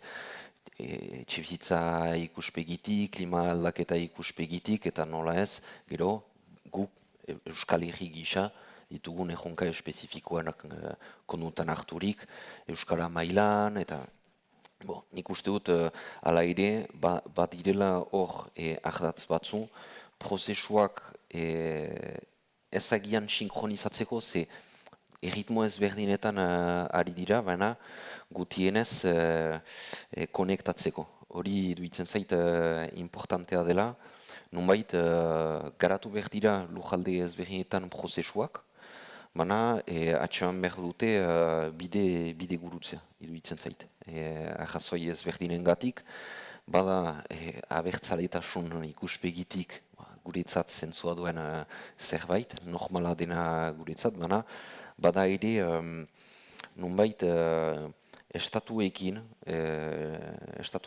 hor indarrageman hortan palanka bat, ibilizena ere Ipar Euskal Herriaren kasuan, agian instrumentala da, oso, baina ibilizen. Nahi behitu, garaian Ipar Euskal Herriak garatzen zelarik bere prozesua, Frantses estatuaren partetik beldu handiena zen, Ipar Euskal Herriak, nonbait, bere garapen politiko eta gaitasun eta beste, garatzea Ego Euskal Herriarekin.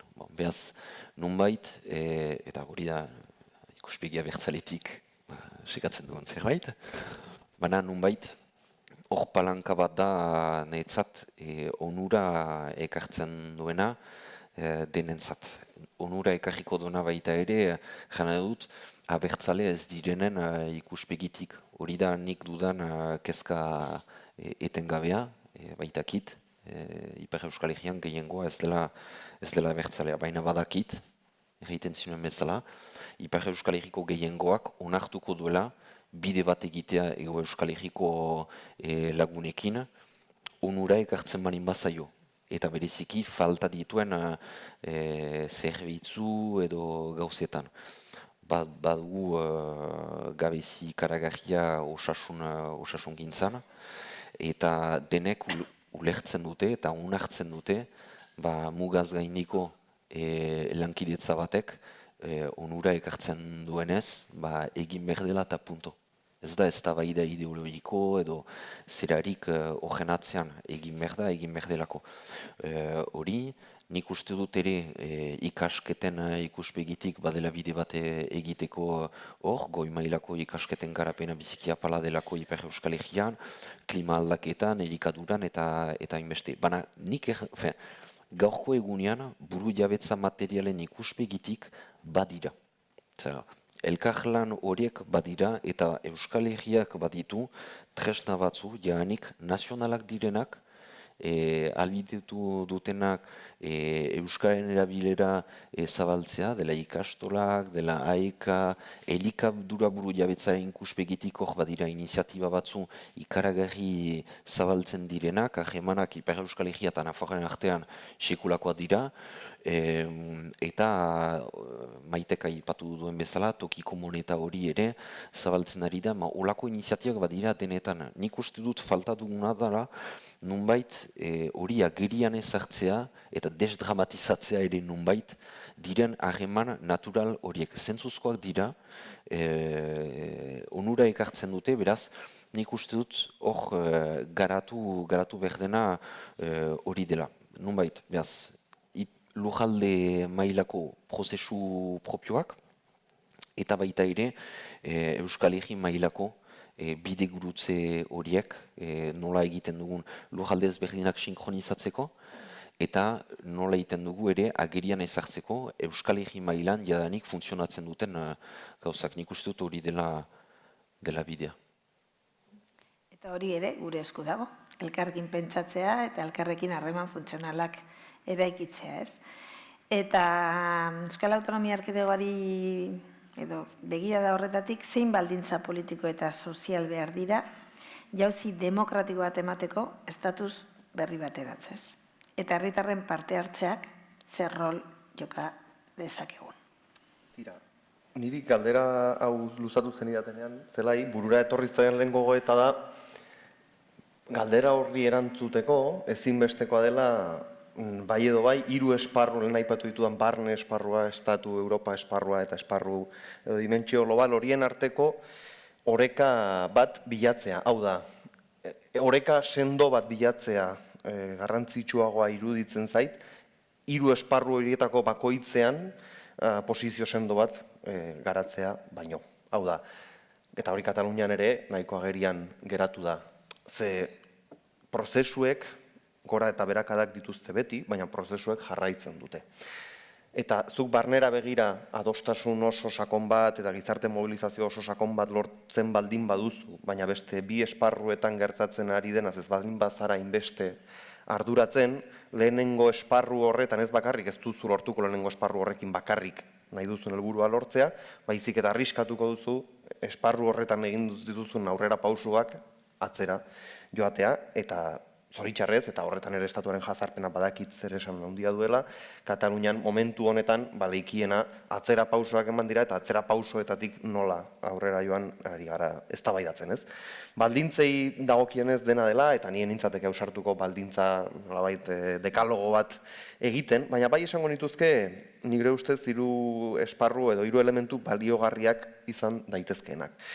Batetik, barnera begira, iruditzen zait, biolentzien testu inguruaren ostean, gatazka armatua, bakoitzak dei dezala nahi duen moduan, ze badakigu narratibak ere anitzak direla horren inguruan,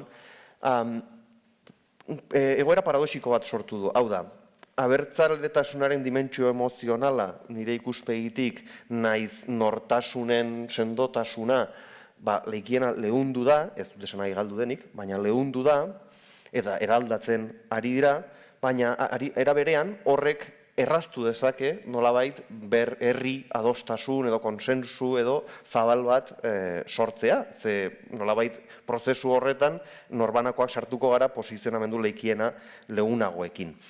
Bigarren elementuan nire ustez baldintza interesgarria izan daitekeena da estatu mailan badirudi alderdi sistema hankaz gora egotearena new normal hori dela, ez? Estatuko legebiltzarra hankaz gora dago, eta hankaz gorako testu inguru horretan, askotan beldurra edo paniko eszenikoa ematen duen arren, nik uste dut, eta batez ere epe luzerako estrategiak ezartzea oso zaila da, ez dakizu bihar zedemontre gertatuko ote den, baina aldi berean, gizarte zibil mailan lana egin baldin badugu, etxeko lanak egin baldin baditugu, lehioak irikitzen dijoaz, eta lehio horiek aprobetxatzeko aukerak egon daitezke. Europa mailan oroar antzeko zerbait gertatu ahalko litzateke, nik uste dut kartak banatzeko momentu batean gaudela, eta Euskal Herri bezala karta onak bilatzeko ekimena egin beharko genukeena. Eta azkena, eta hau pixkat provokatiboa izaten saiatuko naiz, lehen aipatu mundu mailan aldaketak gertatzen ari direla, eta nire ikuspegitik, eta batez ere edo agian markatu nolabaiteko sesgo pixkat dut akademiko bezala, teknologia da, paradigma aldaketa horretan nagusitzen ari den elementu funtsezkoena, ez? Eta nik uste dut teknologia digitalek burujabetzaren ulerpenean eraldaketa handia ekar aldutela. Eta hor nire galdera da, posible izango ote da Estatu espainol eta frantses buru jabe ez diren batean Euskal Herri buru jabe bat sortzea, hor utziko dut galdera. Eta gizarte zibilari begiratuta nik 3 esparru aipatuko nituzke, eta da batetik gizarte zibila da horrelako eraldaketa bultzatzen dituen elementu funtsezkoena. Bigarrenik gizarte zibila da horrelako eraldaketa prozesuak lehen aipatu dudan bezala ez dira gelditzen. Azkenean burujabetza demokraziarekin bat datorren elementu bat da. Eta demokrazia ez da kulmen batera iristen den zerbait eta hortikan aurrera ja normaltasuna ez. Demokrazia egunero eraldatzen dijoan zerbait da. Eta niri iruditzen zaidana da, zentzu horretan gizarte zibilak duen papera badela ere, horrelako prozesu baten pikotik ondorengo lautadara pasatzen garenean, zer geratzen den bermatzen lagunduko duena. Esate baterako Katalunian, hizkuntzak zoritxarrez pairatu ditu edo pairatzen ari da Prusesaren aurrean aktore batzuk egin zituzten erantzunen ondorioak, eta horretan gizarte zibilak katalanarekiko duen atxikimendu hori funtsezkoa izaten ari da erakundeak ez despistatzeko. Bai, guk ala uste dugu bebai, herritarron esku alderdi asko daudela eta berme asko ere prozesuak jarraitzeko eta prest egoteko ere lortzen diren bultzadak eta te hoie guztiak sendotzeko, ez? Eta, bueno, dirua eta fiskalitatea oso importante izaten da olako prozesuetan, Kataluniak adibidez hor ahulezi handia izan zuen. Eta nola erabil daiteke fiskalitate propioa Euskal Herriaren burujabetza prozesua elikatzeko? Ez da galdera erreza, badakigu. Bera. Erreztu daiteke. Hasi barra argi ukitzen muga dituela, Espainiar estatuaren barruan mugatuta gaudela, beraz ezin dugula edozein gauza egin muga horretatik kanpo. Zergak ipintzerakoan, kontutan nahiko autonomia daukagu, baina ez askatasuna eta soberanotasuna, eta ez da gauza bera. Autonomia hori erabili daiteke baldin eta estatuak uzten badu, hau da, batzar mistotik pasatuta. Orain arte ez dago zergarik, edozein zerga erabakitzen dutela, arautzen duela lurralde historikoak eta gero aplikatu Euskal Autonomia Erkidegoan, edozein arau berri egiten dela, kontzertu ekonomikotik pasatu behar da, batzar misto horrek onespena eta gero estatuak onartua. Gauza da, eta horrek dira lurralde historikoak kudeatzen dituztenak. Horretaz kanpo, hau da, estatutotik kanpo, kontzertu ekonomikotik kanpo, konstituzioko lehenengo xedapen gehigarrian oinarrituta, egin daitezke bestelako tributuak? Egin diren saiakeratan, konstituzio auzitegira heldu da, baina ez da ebazpenik egon, atzera bota zutelako batzar mistoan onartuta, zerga hori, baina argi dago, estatuak ez duela utziko, hitzarmen ero, paktu ero, testu inguru horretatik, kanpo edo zera dostea. Beraz horrek asko mugatzen du. Behin tresna horiek mugatuta diren arren onartuta eukita, gauza gehiago egin daitezke, eta nik ere ausarta izango naiz, nik uste baietz. Egiten direnak baino gehiago, bai. Itzartu beharko liratekela kontzertu ekonomikoaren bidez, baliteke. Baina, bueno, zentzu horretan ikustu nahiko komunikazioa daukatela behintzat tributu administrazioen artean. Bestelako maila batean ez, baina tributu arloan bai nahiko komunikazioa eta informazio ematen dute, hau ingo dugu, hau honek funtzionatzen du, esango nuke funtzionatzen duela sistema horrek. Beraz, zer egin daiteke, behin ekonomia, behintzat finantzaketa eskutan eukita. Erabaki daiteke zako inbertsioak egin nahi diren. Erabili daiteke, noski, politika guztiak, hartzen diren erabaki guztiak, diru bat behar dute. Beraz, gobernuan dagoenak erabakitzen du dauzkan baliobideak nun aplikatzen dituen. Ausartak izan gaitezke eta aplikatu daitezke kliman esparruan, zerga klimatikoak edo energia berdeak edo olakoak sustatzen. Zergen bidez, olakoak ez direnak gehiago kargatuz, ero honek gutxiago kargatuz. Honespenak, ero bezpenak emanez. Beraz, hor badago margen bat. Ekonomia feminista finantzaketan erabil daiteke, nolarabait hor ere ezberdintasunak murriztearren, ero mostearren, ero hor gauzak egin daitezke. Ekonomia zirkularra, berziklaketan eta guzti honetan, gauza batzutan gehiago kargatu, bestetan, baino beraz, tresna bezala erabili daiteke. Baina lehen esan dugun moduan, ausartu behar da horrelakoak egitera. Bestalde, badaude nazioarte,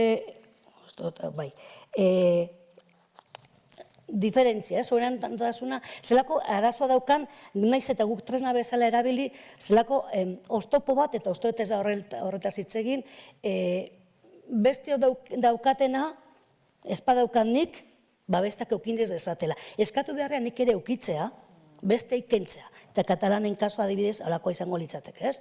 Beriek antzeko. beraiek ez daukate kontzertu ekonomiko, ez daude kontran, beraien propio eukina da, finantzaketa singular, deitu nahi diozu bezala, baina proposatzen, nik behintzat irakurri dudana, proposatu duten aukera, nahiko, nik ere zalantzen jarriko nukela.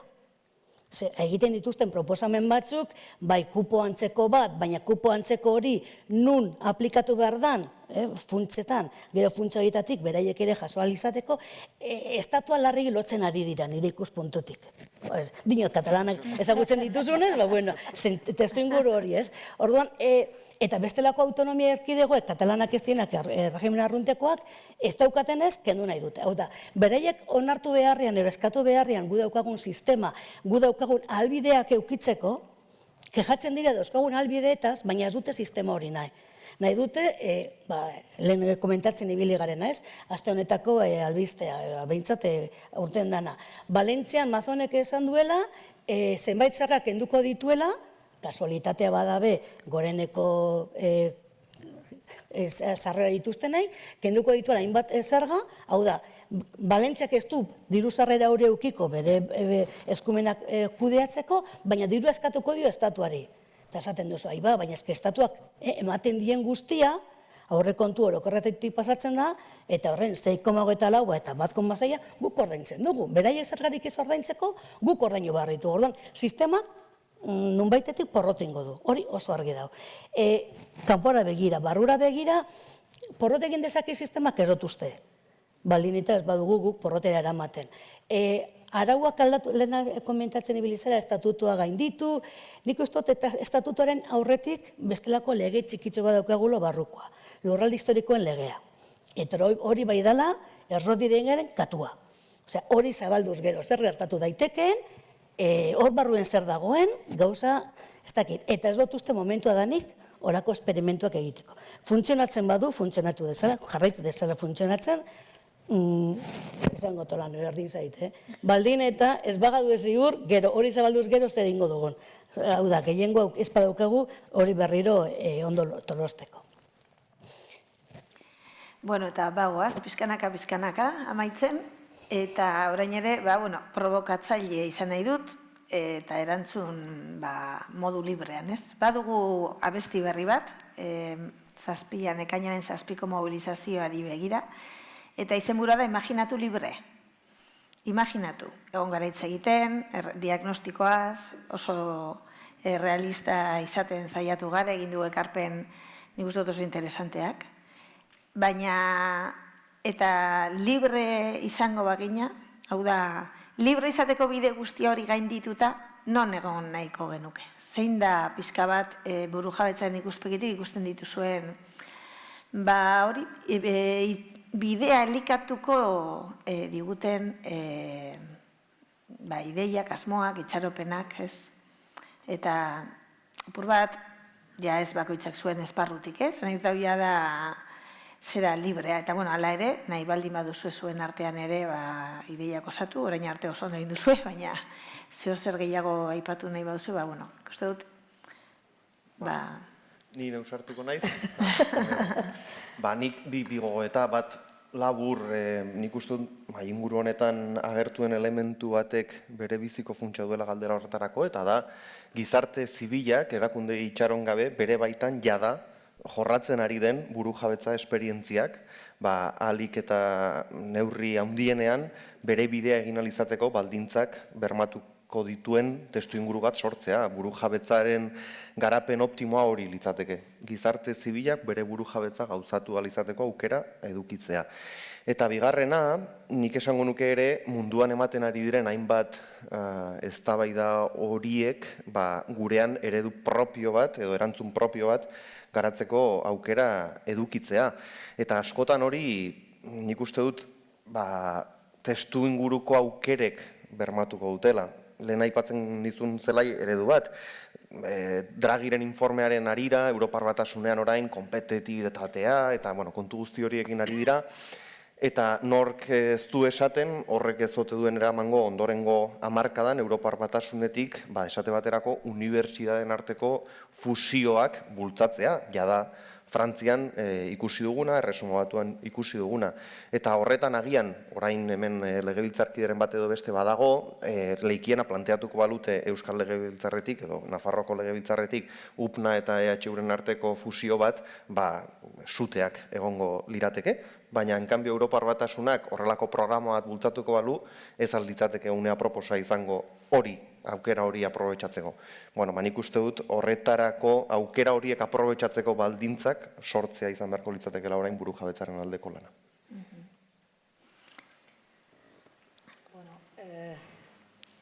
Nahetako, aiztina ipatu duten burujabetza ez da gauza abstraktua, eta nik uste dut eginez egiten dela eta elkarrekin eraikitzen, ez? Eta nire ustez hori da ikasi behar duguna, oanikan. Gure belaunaldian ikusi dugu mugak nola ideki diren, eta oso gauza berezia gertatu zen momentu hortan. Hor mugan bizi garenok ikusi ginen momentu batean nola uste ginen mugak idekita eta harremanak errexago izan entzirela, baina sortatu zen, bakotxak bere aldera begiratu zula. Eta guainai gara poliki berriz nolabait bertzekin lanean hasten ez, eta nik uste dut hori dela oan egin behar duguna, herritarrak erdian jarri, ikusi zeintzuk diren bere biharrak, beraien parte hartzea ere ziurtatu, zen azkenean gizarte zibilak jakin behar du eta parte hartu behar du, erabakiak ez dakit nun egoten aldien, baina hor ere hor daude, eta konpromiso bat ere lortu behar dugu, eta hori da aizten aipatzen giluna gure artean ere nun daude, nola dauden gure gazteak, ez nola bilatu konpromiso horiek, eta nik uste dut herria eginez egiten dela, eta hori da, nire ustez. Jarraituko. Nik tarteka ez naiz horren baikorra.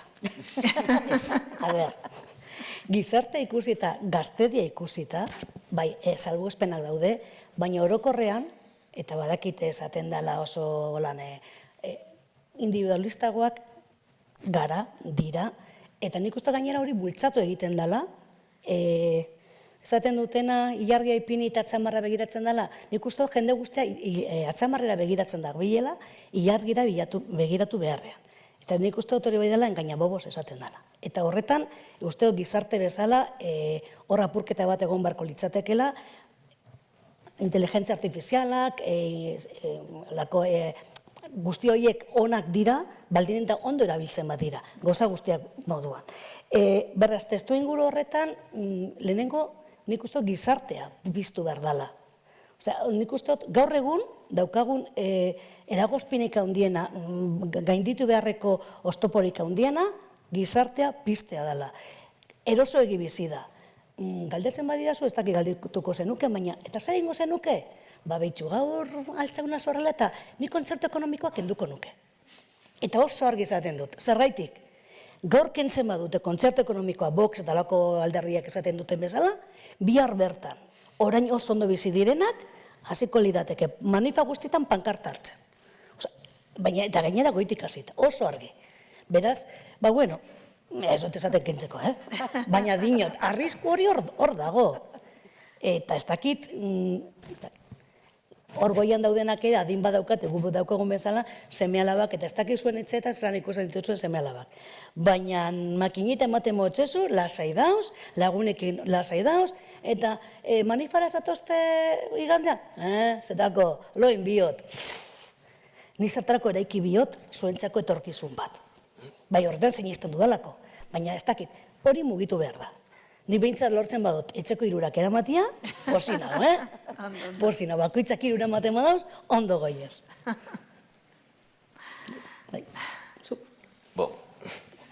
Ni berez optimista naiz. Ni tarteka be bai, egun batzutan bai, beste batzutan, Niri askotan egeite jate optimistik jana izera. Nik uste dut, momentu honetan badirela ezaugarri orokor batzu, testu inguru bat bultzatuko duena gure prozesua. Estrukturalki aintzinatuko da gure prozesua. Globalizazio neoliberal horien ekspansioa bukatu da, fini da. Osea, mementu honetan ikusten duguna da, elkar dependentzia horiek, munduaren orden hori, seguraski hamarkada batzuetan onura batzu ekarri ditu zonbaitzuentzat, baina kontziente izanki, horrek arriskuak ere sortzen zituela, elkar dependentzia harreman horiek. Mementu honetan, onurak desagertu dira eta arrisku horiek ez dira gehiago arrisku, hor dira kalteak. Donc, nik uste dut gizarte mailan jendeak hori argiki ikusi duela, badaki etortzen zaiona dela txarra, edo winter is coming, nonbait, jendeak hortaz kontziente da, eta buru jabetza berdela garatu, esparru guzietan. Baita ere, espazio intimoetan, buru jabe izan behar da, elikaduran, osasun gintzan ez dakitze, bere ingurunea behar da menperatu, babesguneak behar dira sortu, buru jabe izan behar gira, nik uste dut, baldintza estrukturalak ari direla aldatzen, buru jabetza gehiago emaiteko. Horreaitik nik uste dut buru jabetzara kondenatuak girela, denak gero ikusi behar da, hori nola kolektiboki, politikoki, emaiten zaion bide bat, garatzeko gure lujaldean, ditugun ezagarriekin dugun borroka historikoarekin, nola hori ontzen dugun eta intzinamendu politiko kualitatiboak eramaiten ditugun. Gero, beste elementu bat emaiteko, matizatzeko ere, inguru hontan izan ditugun solasak, nik uste ikuspegi pragmatikoa izan behar da bai, baina ikuspegi erradikala izan behar da ere bai, biak elgar lotuak izan behar dira. Sigitu behar da, ala ere, aldarrikatzen gure berezitasuna, gure erabakitzeko eskubidea, sigitu behar da bai ala bai eskatzen estatuei, hori, nik uste prozesua, buru jabetza prozesua, ulertu behar dela, buru jabetza prozesu bat dela. Prozesu bat da, bide bat da, badun abia puntu bat, gaur egun abiatzen dugun tokia, eta izan behar du horizonte bat. Horizonte hori elikatu behar da, eta garantzitsuan dena da, aintzinatzea. Aintzinatu behar da. Ez da proposamen erradikaligien egon behar soilik, baina ez da ere hori, gauza txikietan egon behar perspektiba eman merzaio gizarteari, nik uste dut baldintzak hor direla, eta ego Euskal Herriaren realitatea historia ikusten durarik nik Ipar Euskal Herritik, baldintzak hor dira. Falta dena da, txispa bat, perspektiba bat, zerbait, gizarte osoa astinduko duena. Nik ez dut reitik agian optimistegia naiz, nik uste dut baldintzak bat direla, baba. Interruptore hori? Bueno, honekin emango diogu amaiera, ni ere optimista izan nahi dut, eta onartuta ere badaudela dinamika individualizatzaileak, baina hain zuzen ere, hoien aurrean jarrera hori badugunez eta egingo dugunez, jauzia hor egiteko dago, eta poliki-poliki edo azkarrago, albaldin badugu, aurrea egingo dugu, eta eskerrik asko benetan parte hartzeagatik, Ander, Isabel, Susana eta Txomin, zoragarri izan da, nik asko disfrutatu dut, eta espero dut zuek ere ikastea eta gainean zazpian bidean urratz garrantzitsu bat egin alizatea. Eskerrik asko, guztiak. Plazerra, zuek bostako dutza gainean ikustea. Orain atsedentxo bat izango dugu, ordu laurden batekoa, gutxo gara bera, eta laurden eta hogei inguru hemen, kafeak eta pastak ditugu kanpoan, beraz, ordu laurden barru azken txampari ekingo diogu. Beno, ongi iruditzen bazaizue azken txampari ekingo diogu. Azken txamparen gaia edo, ahalmen politiko gehiago Euskal Herriarentzat bertan eskubideak zabaltzeko.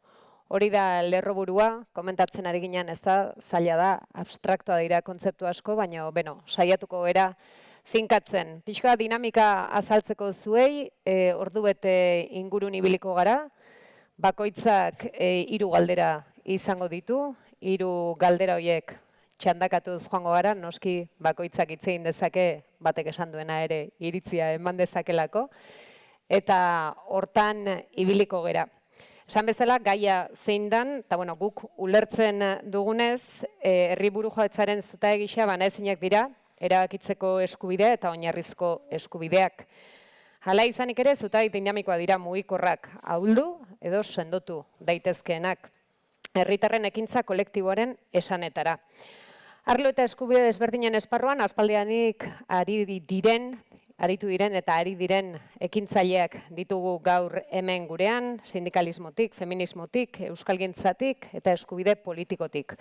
Ondorioz, pixka banaka hasteko gaia zentratzen eta gaia aztertzen, lehenik eta behin Xabi Antzarekin hasiko dugu. Xabi Antza, bera elako prestakuntza arduraduna da, eta ondorioz lehen galdera edo. Eskubide sozioekonomikoak, eskubide guztia bezala, gatazkaren arraguan sortzen dira eta erakundeetan finkatzen. Ondorioz, eredu sozioekonomikoari begira, zeintzuk dira orain eta hemen eskuratu beharko genituzkean eskumenak. Egunon eta mila esker, gonbidapenagatik.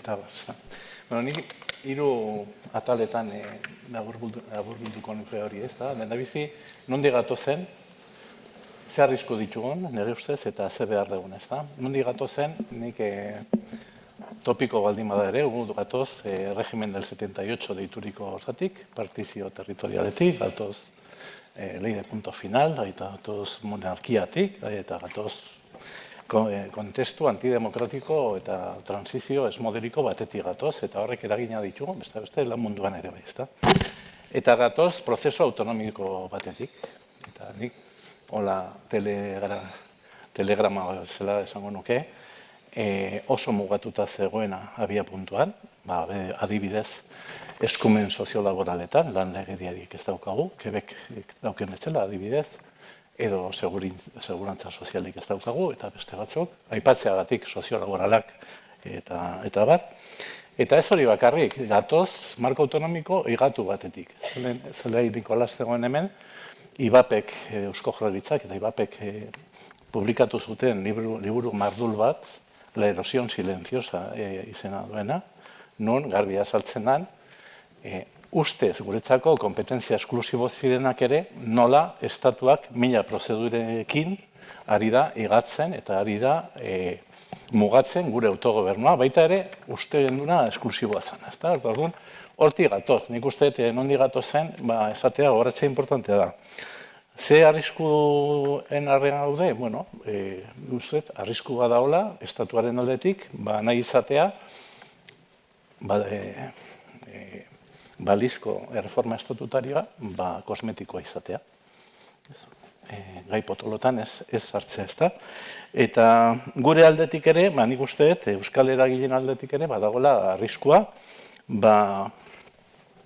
momentu honetan estatua jarri ditzakeen muga horietan murgiltzeko eta zarata gehiago izateratzeko. Nik uste hor badaukagula arrisku bat, ez? Eta hori esan da, zuk esandako galderari ze behar dugu, lehen hemen hitz egin da horretaz, eta aipatu dira beste 21. mendeko eskumenak behar ditugunak, baina nik, desde luego, 21. mendekoa nahi ditut, baina 19. mendekoak ere nahi ditut, eta lan legeria nahi dut, eta segurantza soziala nahi dut, eta zaintza sistema publiko eta universal bat nahi dut, eta behar ditugun gauza pilo bat nahi ditut, horrek Euskal Herritarren bizi baldintzak eta lan baldintzak asko baldintzatzen dutelako. Hola esan, eskumen horiek behar ditugu danak. Eskumenak zehatzak, orain egin bidean, ez da baino eskumenak zehatzak. Beste alde batetik Jule Goikotxea dugu. Jule Goikotxea, ezaguna ere, filosofoa, EHUko irakaslea eta ekintzaile feminista. Jule, eskubide eta askatasunak ez dira opari. Ez ditugu inoiz opari izan. Eguneroko bizitza baldintzatzen duten egiturek, izan patriarkatua, izan kapitalismoa, beraien beharretara moldatzen dituzte eskubideak zeintzuk eta nola aitortu eta zeintzuk inola ere ez da azken finean. Ondorioz galdera da, zeintzu dira gaur eta hemen mugimendu feministak aldarrikatzen dituen eskubideak? Bueno, mi esker, lehenik eta behin, gonbidapenarengatik. Ohartxo bat, pasatzen baldin banaiz niri lasai esan, minutu bat falta zaizu, por ejemplo, bale? Ze denboraz justu gabiltza eta... Bueno, a ber, nik lehenengo galdera honetan, bale, eskubidez hitz egingo dut, gero ja ez, bai? Zergatik, obviamente, mugimendu feministatik eta, bueno, antolakunde feministetatik aldarrikatzen ditugun eskubideak direlako giza eskubideak, osea, dira guztiok aldarrikatzen ditugun eskubideak bizitza on bat edukitzeko. Hortze gertatzen da, hemen, eta gainera mugimendu feministak azken urteetan egindako aldarrien artean dago atzerritarren legearen kontrako ez mobilizazioak egon dira, berriro alegia badaude noski eskubide asko konstituzioan ja onartua daudenak, baina hiritartasuna ez eukitzeak egiten du efectivamente ez atzerritarrekiko adibidez diskriminazio oso zuzena eta formala, ez jabakarrik materiala, ezik eta guztiz formala, ez orduan, zentzu horretan noski ezinbestekoa dela eskubidez hitz egitea, baina eskubideak dira teknologia bat, populazioa gobernatzeko teknologia bat dira, eta lehen esan da, ez? Eta goiz osoan zehar esan da. Gaitasunez hitz egin behar dela, ez? Berriro, zergatik alde batetikan eskubideak eta hiritartasuna barne estatuek ematen dutelako. Guk ez daukagu estaturik. Bi, estatuak eraldatzen ari dira, kapitalismo global batean gaude. Momentu honetan, estatuak eraldatzen ari dira. Ez dut esaten desagertzen, baina adibidez adar legegileak indarpila bat galtzen ari da, ez? Eta orduan, nik uste ere kontuan hartu behar degula berriro, ez? Estatu hoien transformazioa gure burujabetza hitz egiterakoan eta baita ere eskubide, ez? Lehen ere esan duan derrek adibidez, ez? Eskatuko dugu burujabetza digitala Espainia eta Frantzia burujabeak ez direnean, baina eske igual egin behar duguna da burujabetza bestera batera pentsatzen hasi, ez? Ze berriro ez gaude orain dela 10 urte eta orduan gauza asko gertatu dira, gauza asko ikasi ditugu, eta egia da ere goizean esan da, ez, daramatzagu, ez 10, daramatzagu 1980etik entzuten burujabetzaia pasada la modaz. Osa, daramatzagu honekin 40 urte, 50, ez? Hitz eginez, demokrazia globalaz, ez? Hiritartasun globalaz, burujabetzaia beste garai bateko zea dana. Eta ze gertatzen da aldi berean? Berez, burujabetzaren inguruko mugimendu geroz eta gehiago daudela. Ez? Orduan, horregatik ere, berriro eta hori sakonduko dugu hurrengo galderetan, ez? Eskubideak zeintzuk diren, osea, dekalogo bat egitea ez da egin daiteke zerrenda bat, baina guk ez dugu nahi aita estatuari eskubideak eskatzen egon. Guk ez dugu horrela bizi nahi. Guk nahi duguna da gaitasuna eskubideak sortzeko. Gaitasuna eskubideak sortzeko, ez? Eta orduan, bueno, panorama global, nazional, bai? Osea, dimentsio guztietan, ze egitura behar ditugu, hori da igual hausnartu behar dena, gaitasun horiek aurrera eramateko. Hau ere esan da, beraz gero, igual sakonduko duguna da, gaitasun horiek zeintzu diren eta berriro. Porque goizean ere hitz egin da, arazoetariko bat da burujabetza prozesua, prozesu politiko bat denean, eta simplemente prozesu formal bat, naiz eta gero noski marko juridikoak hobetu behar diren, eta hau ere esaten da denbora guztian, ez? Bai lehen sektorean, Mirene Begiristainek eta haue guztiak, eta hainbat lekutatik elikadura burujabetza, etxe bizitza burujabetza, eta abarrez. Baina hori, nik uste dut berriro, hor gaitasuna behar degula eskubideak sortzeko, eta orduan gaitasunetan zentratu behar dela, eta ikusi ze pizgarri dauden, zelen ere komentatu da, falta dena burujabetza prozesua politikoa denean ezinbestekoa dela populazioa, mobilizatzea, eta hor ze gertatzen da, ez? Populazioa nola mobilizatzen da, ba igual hori da hausnartu behar dena, ez? Urrengo bai jardunalditan, bai, alegia zergatik adibidez, burujabetzaren aldeko mugimendua orain arte planteatu den moduan erabakitzeko eskubidearen formatuan ez duen mobilizatzen. Zergatik. Osa, hori da galdera. Ez, beste mugimendu batzuk bai mobilizatzen dute. Orduan, ez da horren beste orain gazteak datozela ez dakize, ez? Baizik ze gazteak ere lehen bezala datoz batzuk ondo eta beste batzuk ekulo, beti gertatu den moduan, bai? Eta orduan, kontua da ez, ze identifikatzea zintzu diren klabeak mobilizatzeko eta ze marko behar dugun mobilizazio hori ilusionantea izateko, ez? Ze klabe behar ditugun marko horri aurre egiteko, horrekin batera ere beti berak mugimendu feministako erronka edo aldarri horiek zehaztu ditu, baina idurre askotan esan dugu ere euskerak duen papera, euskerak behar dituen neurriak, Euskal Herri burujabe batean hizkuntzak duen oinarrizko garrantzia zein dan, Idurre Eskizabel, kazetari eta antropologoa, EHUko irakaslea eta Euskalgintzaren Kontseiluko idazkari nagusia egunon. Hori dena, dilema klasikoa beti esan dugu ez da independentzia nola euskerak hizkuntzak zebide egingo luen, baina bueno, egoeraren larritasuna gutxietsi gabe, inolaz ere, dilematik irteteko ahalegina egin beharko genuke, egunen batean. Independentziarik gabe ere hemen gaude, eta independentzia ez da biharko izango, hori leheno esan dugu, bai korragoak batzuk, ezkorragoak beste batzuk, baina errealitatea errealitate da. Beraz, heldu artean, behar ditugu ere, hizkuntzarekin, euskararekin neurriak hartu. Zeintzuk dira ezinbestean, oraintxe, euskerak behar dituen neurriak? Egunon denoi eta eskerrik asko jakina gonbidapena gatik.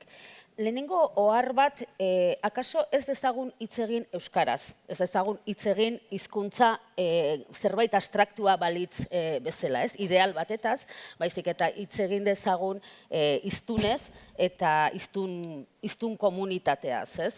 Uste dut horrek ere beste ulerkera batera ekarriko duela hizkuntzaren hauzia eta lehentasunak definitzerakoan ere beste leku batean jarriko gaitula, ez? Goizean zehar hemen aipatu da burujabetza materialaren garrantzia, nolabait herritarrek, ez, egunerokoan ere, ez, berena egin dezaten, eta uste dut hizkuntza auzia ere parametro hauetan jartza garrantzitsua dela. Beraz, igual lehendabiziko urratsa, ez? Nola hitz egin eta nola fokatu. Aipatu duzu zure sarrera horretan larrialdian gaudela. Eta larrialdian gaudela adieraztea ez da kapritxo bat euskalgintzaren ikuspegitik. Ez da kapritxo bat, baizik eta egitate baten deskribapena. Datu soziolinguistikoek horretara garamate, esan nahi dut xeetzen baditugu, eta honek ez du ukatzen bide bate egin denik, baina hemen aipatu da ez, zerbait berriaren aurrean gaude, orokorki, eta esango nuke hizkuntza auzian ere bai, dudarik gabe.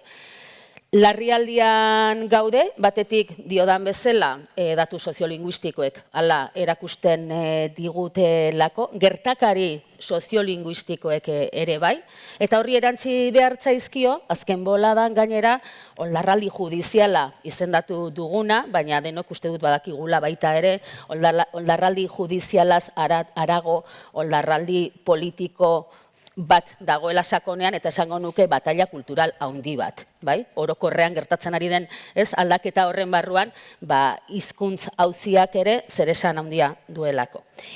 Eta honekin lotuta beste aipamentxo bat, pixkat fokua non jarri ere kokatzeko, ze batzutan hizkuntzarena irristatu egiten zaigu, begirada honetatik guztitik, eta da hizkuntz zapalkuntza, hizkuntz minorizazioa, lehen aipatu dugun gure munduaren zoru honetan eta aldaketa honetan guztian jabetu behar garela egiturazko zapalkuntza bat dela.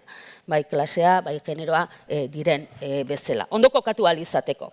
Horren guztiaren aurrean, uste dute Ander Errastik oso ondo deskribatu duela, Gernikako estatutuak adibidez zenbat zulo dituenez aurrera begira jartzeko. Esango nuke, hizkuntz politikaren ikuspegitik ere zulo horiek guztiak ditula, eta mundu aldaketak hortan asko jartzen gaituela. Baina baita ere, eta uste dut jabetu behar garela hontaz, eta da hizkuntz politikak egiteko zoru egokiena daukagun autonomia erkidegoan ere, Araba, Bizkai eta Gipuzkoan ere, indarrean daukagun eskema, paradigma, minorientzako hizkuntz politika baten paradigma dela. Hau da, euskaldunoi aitortzen zaizkigu hizkuntz eskubide batzu. 82ko legea ari naiz, ez? Aitortzen zaizkigu hizkuntz eskubide batzuk, eta teorian administrazioa jartzen da hoien berme, eta badirudi askotan, eta gaur egun oso esplizituak egiten ari diren irakurketa eta jarrera politikoetan hori dago, administrazioarekin daukazun harreman horretan euskaraz askotan oso borrokatuta hartatua izateko minimo horretan geratzen dela partida.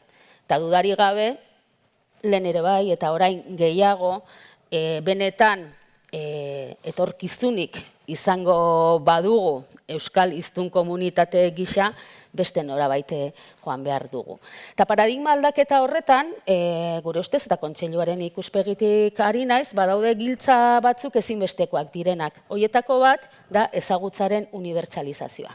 Eta ezagutzaren unibertsalizazioak besteak beste orain arteko paradigma, hizkuntz politika paradigma batetik liberal, abiaburuan eta gero neoliberal, merkatuaren gurutzaketarekin, nolabait hankaz gora jartzen du, nolabait jartzen gaituelako edo jarri beharko gintuzkeelako denok ere herritartasunetik, euskaraz jabetzeko beharkizun horretan, etorkizunera begira progresiboki baliabide guztiak eskainita, baina horretan. Eta erabilerarako baldintzak ere, ze batzutan eskubidea badaukagu, gaitasuna ere bai, baina baldintzak falta zaizkigu gaitasun horiek errealak izateko, halako ekinbideetatik etorriko dira. Eskubideak bai, baldintzak ere bai, baina hori, aurrera bidean Jaume López. Jaume López, politika eta administrazio zientzietako doktorea eta ikertzaile soziala da. Jaume, los procesos soberanistas ya sabemos que han sido históricamente cíclicos, se activan y desactivan por oleadas, antes también se ha dicho por modas, depende. Nos hallamos hoy en una coyuntura en la que el soberanismo democrático y sus instrumentos políticos de referencia, la democracia directa, consultas y referéndums, parecen estar fuera de la agenda, mientras se refuerzan las lógicas soberanistas de los estados, en muchos casos bajo lógicas autoritarias. Desde la perspectiva que da la experiencia catalana, pero también escocesa, ¿tú qué sentido crees que tiene hoy reivindicar el derecho a decidir? Kaixo. Bueno, pues egunon, eta eskerrik asko por esta amable invitación. La verdad es que siempre me siento muy cómodo y bien acogido con todos estos lagunac que tengo aquí delante. Bueno, la primera cosa que me gustaría decir es que, al menos no diré desde Cataluña, sí, desde Cataluña, es una perspectiva no catalana, pero desde Cataluña, el derecho a decidir fue, digamos, un marco, ¿no?, vinculado a una narrativa que puede vincularse a un momento histórico determinado, ¿no? En este sentido, pues puede tener un elemento, diríamos, contextual. El derecho a decidir surge en Cataluña como marco compartido a partir de unas reivindicaciones en el 2006 con una plataforma por el derecho a decidir, y su capacidad movilizadora se mantiene más o menos hasta el 2015, después de la primera consulta.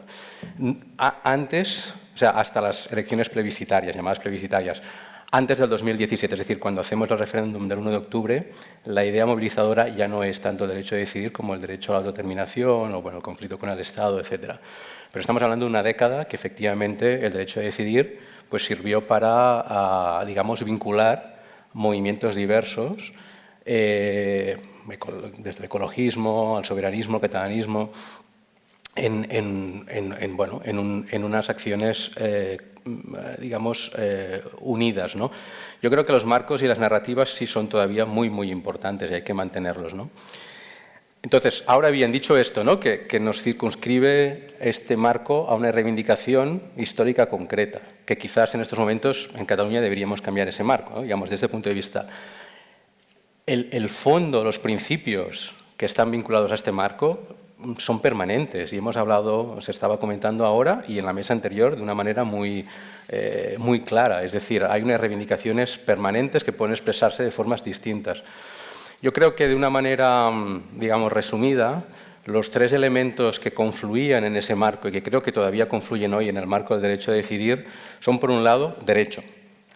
Es decir, nos olvidamos, o quizás, al menos desde el contexto catalán, creo que hay que seguir incidiendo en la reivindicación del reconocimiento. Un derecho tiene que ser reconocido y tiene que ser reconocido por el otro. Aquí entraríamos en un debate, ¿no? Porque un reconocimiento es un reconocimiento incondicionado. El derecho, digamos, de un ciudadano, el derecho que puede tener un animal, que yo le reconozco, y el derecho que han de tener los pueblos a ser reconocidos como tales.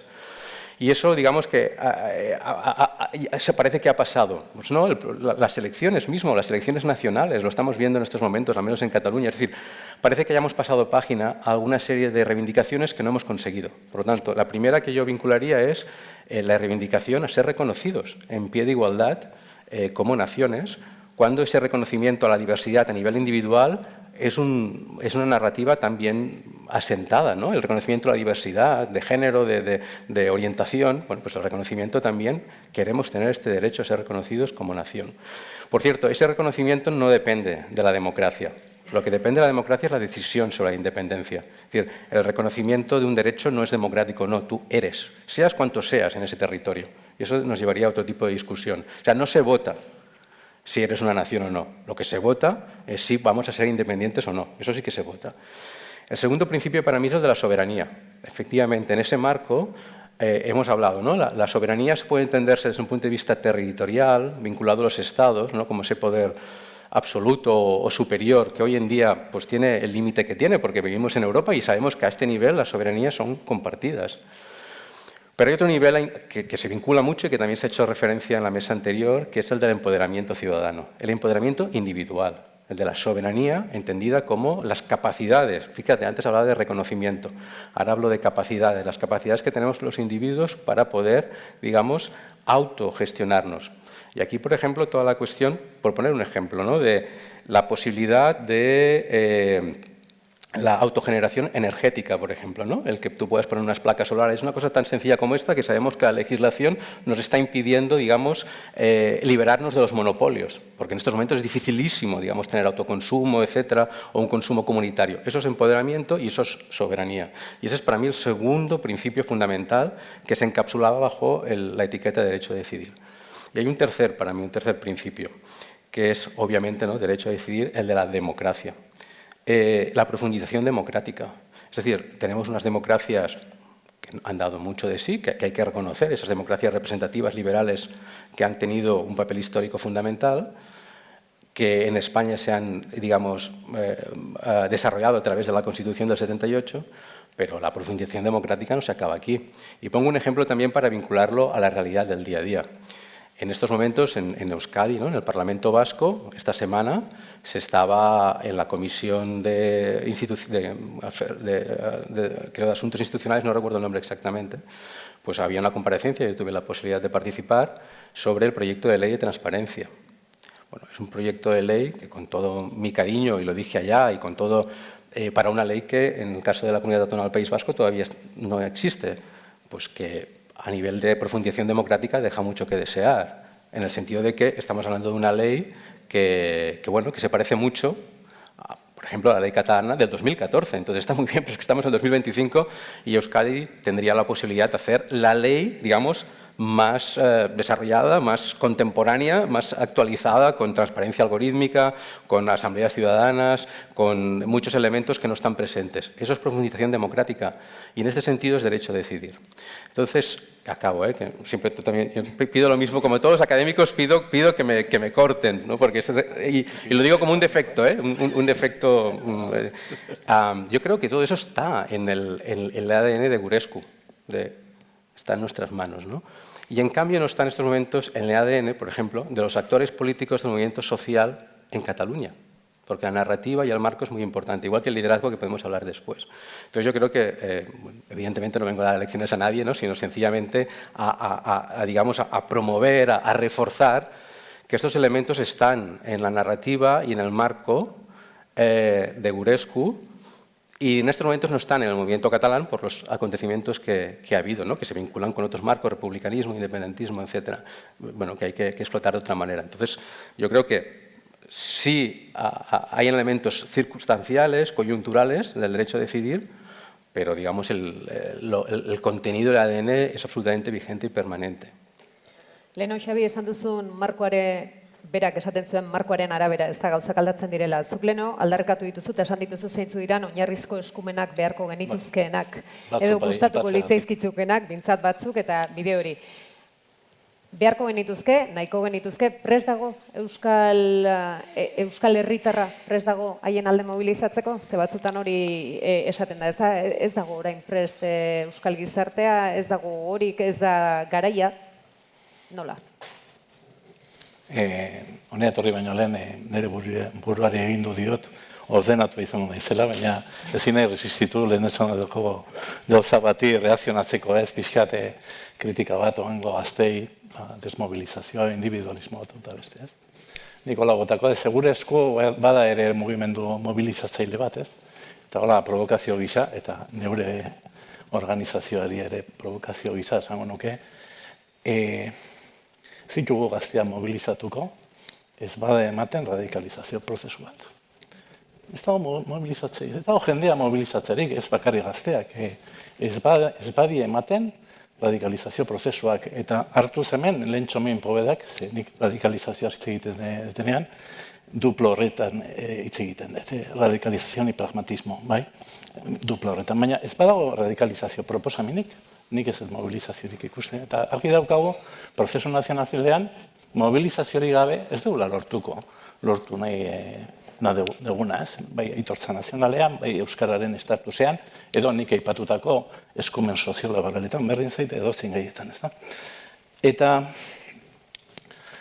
radikalizazioa behar da polarizazioarekin eta bat. Ni badakit polarizazio hitzak oso prensa txarra dakala momentu honetan, baina polarizazioa behar da, dena ukatzen dizun estatu batean aurrean, polarizatu beharra dago. Eta ni kezkatuta nago, hain gertatzen ari zaigunarekin, zeren nik periodikotan irakurtzen duan esatet, estatus berri bateako alderdien arteko elkarrizketa dirudienez bastante aurreratuta dago, baina guretzako sekretua da. Ez dakigu zertaz hitz egiten ari dira. Konstatazio gisa esatet, evidentemente ez daukate obligaziorik gurekin konpartitzeko, baina sekretua da, ezta? Ez dakigu zein den elkarrizketa horren mugak, edo bestera baten esan da. Eneko Andueza jarriko du Madrila eraman behar dugun proposamenaren listoia. Niretzako galdera importantea da. Ez dakit hau itzultzeko erreza den. El Partido Socialista Euskadi va a poner el límite. Ondo itzuli dute, eneko Andueza esan dut. Bueno, ulertu da, ezta? Eta ze hemen irabazten nahi dana da Urkulluren proposamena. Urkulluk 10 urte pasau zituen gauza bat esaten. Autonomia estatutua aldatzeko 4 pauso behar dira. Elkarrizketa, negoziazioa, akordioa eta referendoa. Eta Urkulluren pentsamoldean lehenengo 3 sekretuak dira. Eta herriari deitzen zaio bukaeran referendatzeko elite politikoak egin duten akordioa. Gu ez gaude diseinu horretan. Ni ez nago, uste hemen gaudenok ez gaudela diseinu horretan. Osea, jendeak jakin beharra dauka zertaz ari gara. Gu, ez nuen nahi esatea, baina esatera noa. Alderdi politikoi bilera eskatu diogu. Zehelari, sindikatu nagusiari, ez dakit gure eskori, inork diktamen bat eskatu dion estatus politikoari buruz. Sindikatu nagusiari inork ez dio eskatu, hori, eskumenen zerrenda bat zuek, zer nahiko zen duten estatus inork ez dio eskatu, orduan guk eskatu dugu bilera. Eta bilera horietan, buruzagi abertzale batek esan digu, gurea hobeto jungo zala, baldin eta UGT eta komisionesekin negoziatzen badegu gure negoziadoak. Azken 30 urteetan ezer gertatu ez balitz bezala. Tribunaletan, komisionez ez balitzak ebili bezala, Euskararen aurka dabilen bezala. Osea, non bizian, hori batek. Eta beste alderdiko, ez no esatera zein ze, buruzagi batek esan digu, bukatu dala,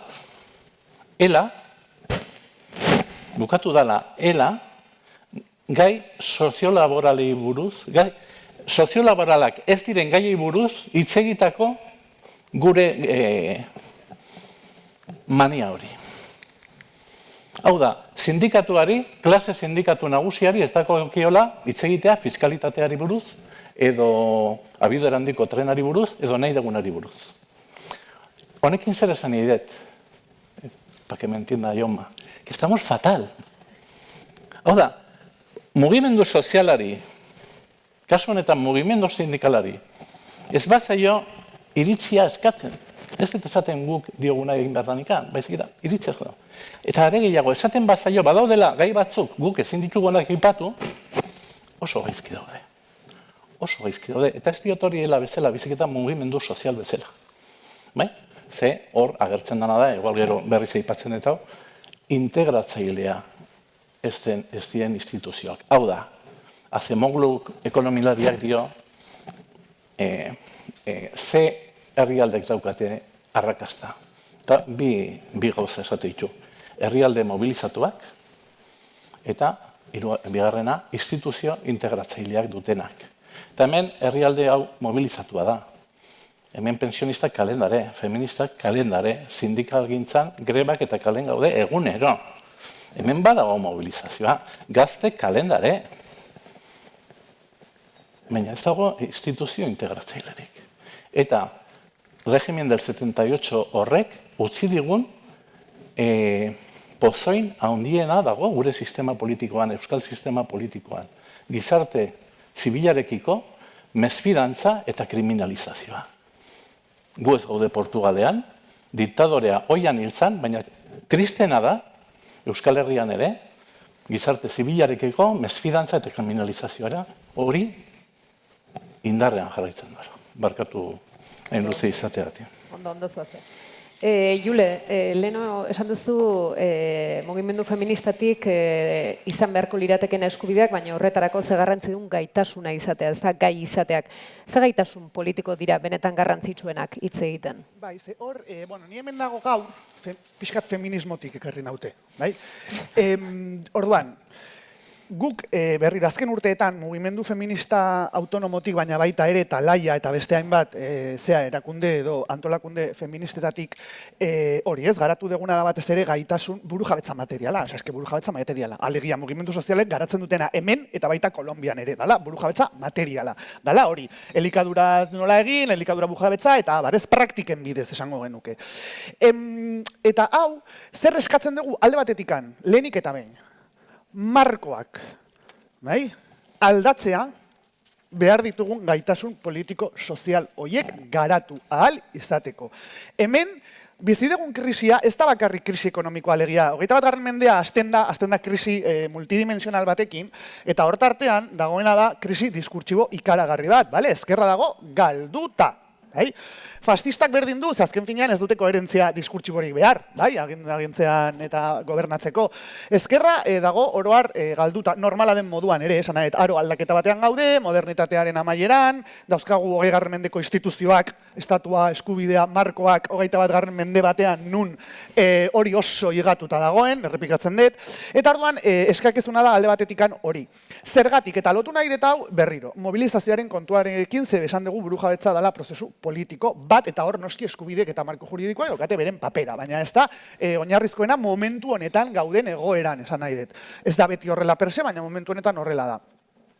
Eta lehen esan dugu, mobilizazioak egoteko, ze askotan fronte zabalaz hitz egiten digute, bai? Ez como, fronte zabal bat osatu behar dugu. Zer gertatzen da, fronte zabal horren markoa eta fronte zabal horren erdigunean dauden gorputzak direla normalean erabakitzeko gaitasun gehien dutenak. Alegia, hemen ez dago analisi bat. Ze oso ondo dago esatea, bai sindikatuetatik, bai mugimenduetatik, bai akademiatik, eski kolektibo zaurgarrienak, emakumeak, migratzaileak, arrazalizatuak, eta. Nun daude horiek fronte zabala egiterakoan? Ze berriro, gero egiten dira komunikatuak frente zabalak lortzeko, eta gu desagertzen gera, feminismoa desagertuta dago.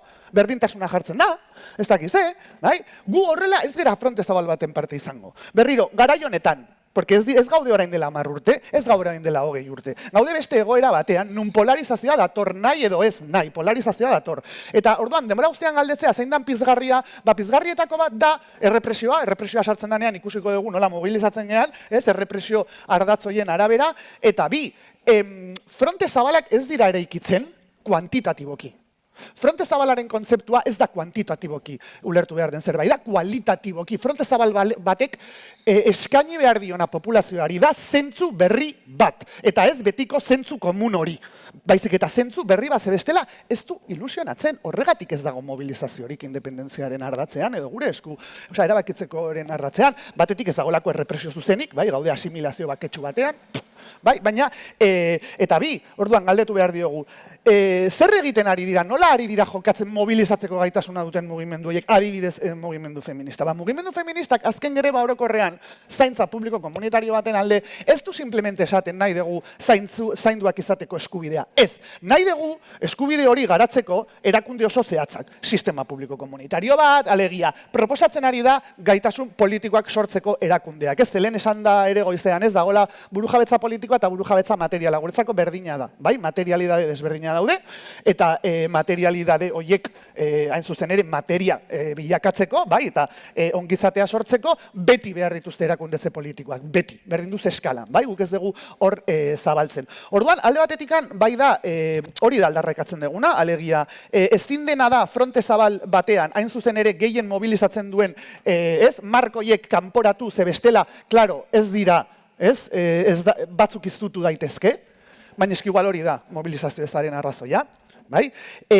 Berriro, polarizatua dagoen garai batean, eta gero, hor, guk hau jorratu dugu, eta horregatik nik batzutan esaten dut, feministimotik zer esaten dugu, gauza asko, irakurri liburuak, entzun zer esaten dugun, bai, ze material pila badago, eta niri batzutan sentsazioa ematen dit, bai, ez, hartzen dala ja como porretxo, eta ez dala atentzioa jartzen. Zeguk esan dugu askotan, hemen arazoa askotan ez da legearen aurrean adibidez gizon eta emakumeak formalki diferentzia dagoenik, ez dago. Ez dago, zuk ez daukazu eskubide bat soldata arrakala konponduko duenik. Ez daukazu eskubide bat konponduko duenik kultura produkzioan 83% gizonak izatea. Ez daukazu eskubide bat konpontzeko familian ematen den violentzia. Emakumekiko violentzia 77% familian ematen da. Zergatik ez dago erabakitzeko eskubidearen antolakundea honi buruz hitz egiten. Ez? Pairatzen dugun violentzia material horren inguruan, bai emakumeak, bai arrazializatuak, bai migranteak. Eski igual hortikan hasi behar gera pentsatzen, eta ez beti, ez, juridikoki, edo akademikoki, edo instituzionalki, baizik eta berriro, burujabetza materiala nahi baldin badugu, eta gaitasunak sortu, ba, ostia, guazen, mobilizatzen ari den jende horrengana, marko hiek desplegatzen ari den jende horrengana, eta guazen berez hitz egitera gure gizartean berrirore gaitasun gutxien duten hoien inguruan. Eta zergatik, ze hori estrukturala da. Eta hoiekin egin behar da fronte zabala. Ezin dena da beti zintzo pensanteak, bai, osea, esan nahi ez, porque guk herri libre bat nahi dugu, bai. Baina herri libre bat jende normal ez beteta? Bueno, pues no sé, es que hor daukago igual arazoa. Guk herri libre bat nahi dugu, bai, baina sujetu desberdinekin. Ez dugu simplemente Espainiar edo Frantziak daukaten burujabetza higatu hori. Ez, porque higatua dago gainera. Guk nahi dugu beste gizarte bat sortu. Beste zontzu komunak sortu. Hori da burujabetza materiala. Eta horretarako askotan eskubidek berdin dute, porque da marko aldaketa, da jendearekin hitz egin, eta da ez atentzioa eta fokoa aldatzea eta beste kategoria batzuk jartzea zirkulazioan, ja orain dela 20 urte daudenak zirkulazioan, y hay una indiferencia de la hostia. Orduan, atentzioa jarri gauza pila bat proposatzen ari dira. Burujabetza materialekin lotutako, inkluso Euskal Herrian daude, ekintza pila bat, orain dela astebete edo ere, burujabetza elikadura energetikoa eta jardunaldi batzuk egin zituzten, beste antolakunde bat, ez dakit orain izena, baina egon badaude. Guazen jende horrekin egitea. Eta ez simplemente, bai, beti akademian daudenekin edo instituzioetan daudenekin, ez, eta gero negoziazioa egin behar dutenekin eliteen artean, ez, berriro. Horrela ez dugu lortuko ez mobilizaziorik, eta mobilizaziorik gabe ez dago lortzerik burujabetza. Ardatz, antzekoa batzutan ari zarete ematen, ez da mobilizazio ez hori, eta zeintzuk izan daitezken akatsak horretarako, leno zuk esan duzu hizkuntz komunitateak, ez da ez euskerak bakarrik, baizik eta hizkuntz komunitateak izan ditzaken arriskuak, larrialdi batean dagoela, batalla politiko-kultural handia dagoela. Guzti horren baitan, zeintzu dira babes juridiko politikoak? Bueno, ez da hondirik, ez? Esan nahi dut. Bueno, azken boladan, ez, hizkuntz gatazkan, ez, ze batzutan beldurra ematen digu, eta batez ere hizkuntzatik, hizkuntza auzitik hitz egiten dugunean gauza batzuk izendatzeak. Horrek ere nik uste dut argi adierazten dula minorizazioaren zapalkuntzaren beraren eina, ezta? Izendatzeko ere ez gara gai, horretaraino iristen da. Azken boladan ikusten ari gara, euskalgintzatik, oldarraldi judiziala izendatu dugun hori, hor ere larritu gara bereziki Araba, Bizkai eta Gipuzkoan gertatu denean, baina honen guztiaren kontestua da baita ere, hemendik ez dakit 500 metrora, euskara ez da ofiziala, euskal hiztun gisa, herritartasun formalaren minimoak ere ez dauzkat, bai? Edo Nafarroan gertatzen den egoera esango nuke extraordinario hori, kilometroak aurrera egin ala, eremu administratiboan, herritartasunaren parte bat gauzatzen dezun, eremu administratiboan bertan, galera baten zoaz, baita eskubide formalen aitortza horretan ere. Hala ere, ikusten ari gara, gainera, hori ere murrizten ari zaigula, eta ustezko edo ofizialtasun aitortuaren itxaso edo testuinguru hori ere, ez zaigula gertatu oso sendoa, eta koofizialtasunak dauzkan mugak dauzkala. Horren aurrean zer egin, badaude gauza batzuk, eta akaso hori da ideia, pragmatismoa eta errotiko izate horren arteko horretan, eta pragmatismo horretan egia da berehalako irtenbide batzuk behar ditugula. Ze momentu honetan indarrean dauden politika publiko batzuk egiteko bidea, euskararen aldeko hizkuntz politika batzuk egiteko bidea bera guztiz arrakalatzen ari da, egoera optimoenean dagoen lekuan. Eta gertatzen ari dena oso larria da. Esan nahi, larrialdi batean gaude, esaten ari gara eskuartean ditugun tresna hauek kamutsak zaizkigula, eta gaina hoiek ere kentzen ari zaizkigu. Orduan, hor badago urgentzia bat, eta hor badago arkitektura juridikoan zeregin batzuk berehala egitekoak. Ez dakit enplegu publikoaren lege autonomia erkidegoan aldatzea esate baterako, eta Katalunian edo Galizian egiten duten moduan antolatzea, hau da, enplegu publikorako sarbidean zera, bi hizkuntza ofizialak jakitea ezinbestekoa izatea. Baina uste dut hortik haratago, bi hoietan jokatzeko momentua dela, beti dela, horre jokatzeko momentua, eta bereziki etorkizunera begira behar dugun horri ja abian jartzen hasteko, ezta? Lehen aipatzen nuen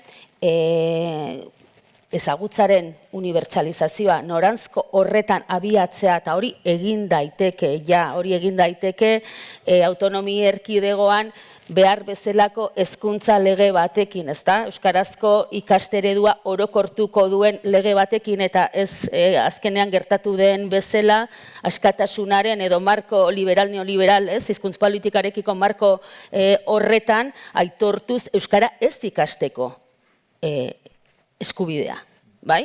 Gainera, zure seme-alabei ukatzekoa euskara ez ikasteko eskubidea, bai? Demagun matematiketan algebra ez ikasteko eskubidea. Hor gaude, bai? Hori egin daiteke, guazen gauza horiek egiten hastera, guazen urratsak ematen hastera hortara. Eta gero nik ere egin nahiko nuke pixka bat, gogoetatxo bat, zera ez, mobilizazioa eta ez mobilizazioaren zeran, lehen esan dut, uste dut garbi dagoela momentu honetan gauza asko ari garela jokatzen, baita hizkuntz auzian ere, oinarrizko zentzu komuna dago jokoan, oldarraldi judizialaren parte txarrena, guztiak dira txarrak, baina badago parte bat nolabait nun ari den kokatzen, zentzu komuna. Hori mugimendu feministak ere oso ondo daki, tergiversazio joko horiek, batean zara privilegiatua, feminazia Feminaziak, feministak, talibanak, euskaltzaleak, baztertzaileak, ez? Bueno, baina hori guztia ari gara jokatzen eta horretarako eta horri guztiari aurre egiteko behar dugu gizarte erro sakon bat. Eta behar dugu subjektu euskaltzale politiko bat. Subjektu euskaltzale politiko indartsu bat. Eta hor uste dut badugula mugimendu feministatik zer ikasteko asko. Bai, galdera hori asko dabil euskalgintzan, ez? Ze falta zaigu guri, ez? Ez izateko, ez? Garai batean ginen indar mobilizatzaile hori. Ba, uste dut ahaztu egin zaigula gure auzia politikoa dela, ez? Sakonean, ari garela zapalkuntzez, ari garela egiturazko zapalkuntzez, eta uste dute mugimendu feminista hortan adibide bikaina dela, nolabait, egin duena, nire ustez, gauza asko egin ditu, baina importanteetako bat, milaka pertsona eta pertsona gorputz zehatz jarri ditu esaten. Neri hau gertatzen zait, eta hau jasangaitza da, bai? Esaten, izendatzen, bai? Esate kolektibo horretatik izendatzeak ere sortzen dira, eta kokapen bat ematen, kokapen politiko bat, eta artikulatzen. Bueno, hor badaukagula adibide bat. Badaukagu erronka bai. Jauma, antes has dicho un derecho inalienable, el derecho a ser reconocidos, al fin y al cabo, ¿no? La relación entre el derecho a decidir y la autodeterminación, ¿cómo se vincula históricamente estos dos conceptos? Bueno, quería hablar de ese tema, pero creo que he cambiado. No, a ver, no, voy a empezar haciendo una frase que creo que se puede vincular con lo que quiero decir ahora. Desde un punto de vista, probablemente desde un punto de vista social, tenga poca importancia hacer una distinción entre el derecho a la autodeterminación y el derecho a decidir. Pero políticamente y como una reivindicación a largo plazo, sí que vale la pena subrayar que el derecho a decidir tiene un plus en su base de legitimación, porque lo que identifica es que un Estado democrático no lo es del todo si entre las capacidades democráticas que ofrece la ciudadanía no existe la posibilidad de que una comunidad política, que normalmente es una nación, obviamente, pero que una comunidad política pueda finalmente decidir tener otra relación con ese Estado, especialmente si hablamos de la Unión Europea, ¿no? Donde al final tenemos soberanías compartidas. Yo creo que esa idea es potente y, de hecho, así lo voy a conectar con una cosa que ahora me planteaba, que es que los movimientos sociales no tenemos por qué cumplir los calendarios de los partidos políticos. Tenemos la capacidad de insistir, digamos, la política institucional o partidista tiene unos calendarios y unas modas muy estrictas, porque tiene ciclos electorales de cada 4 años y las cosas van desapareciendo de los medios de comunicación de una manera que es inevitable, pero que justamente si alguien lo puede evitar es el movimiento social. El movimiento social no tiene estos tempos, ni tiene por qué contribuir a esta rapidez, a estos tempos. Quiero decir que hay que insistir. Por ejemplo, en Cataluña se ha hablado del marco de claridad, también aquí en Euskal Herria. El presidente aragonés hizo una pequeña iniciativa para poder reunir un grupo de académicos para que hicieran una propuesta. ¿Dónde está esto? En un cajón. ¿Es de un partido? No. ¿Qué debería hacer esto el movimiento social? ¿Ponerlo sobre la mesa otra vez?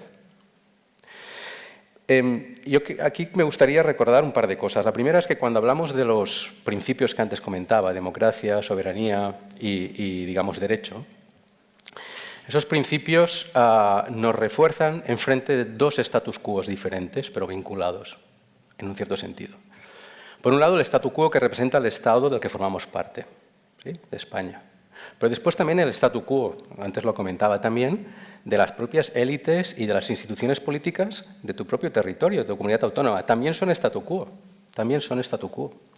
Y sabemos, ¿no?, que los partidos pues fagocitan, los partidos aquí, los partidos en clave nacional nuestra, pues también fagocitan al movimiento social y lo debilitan.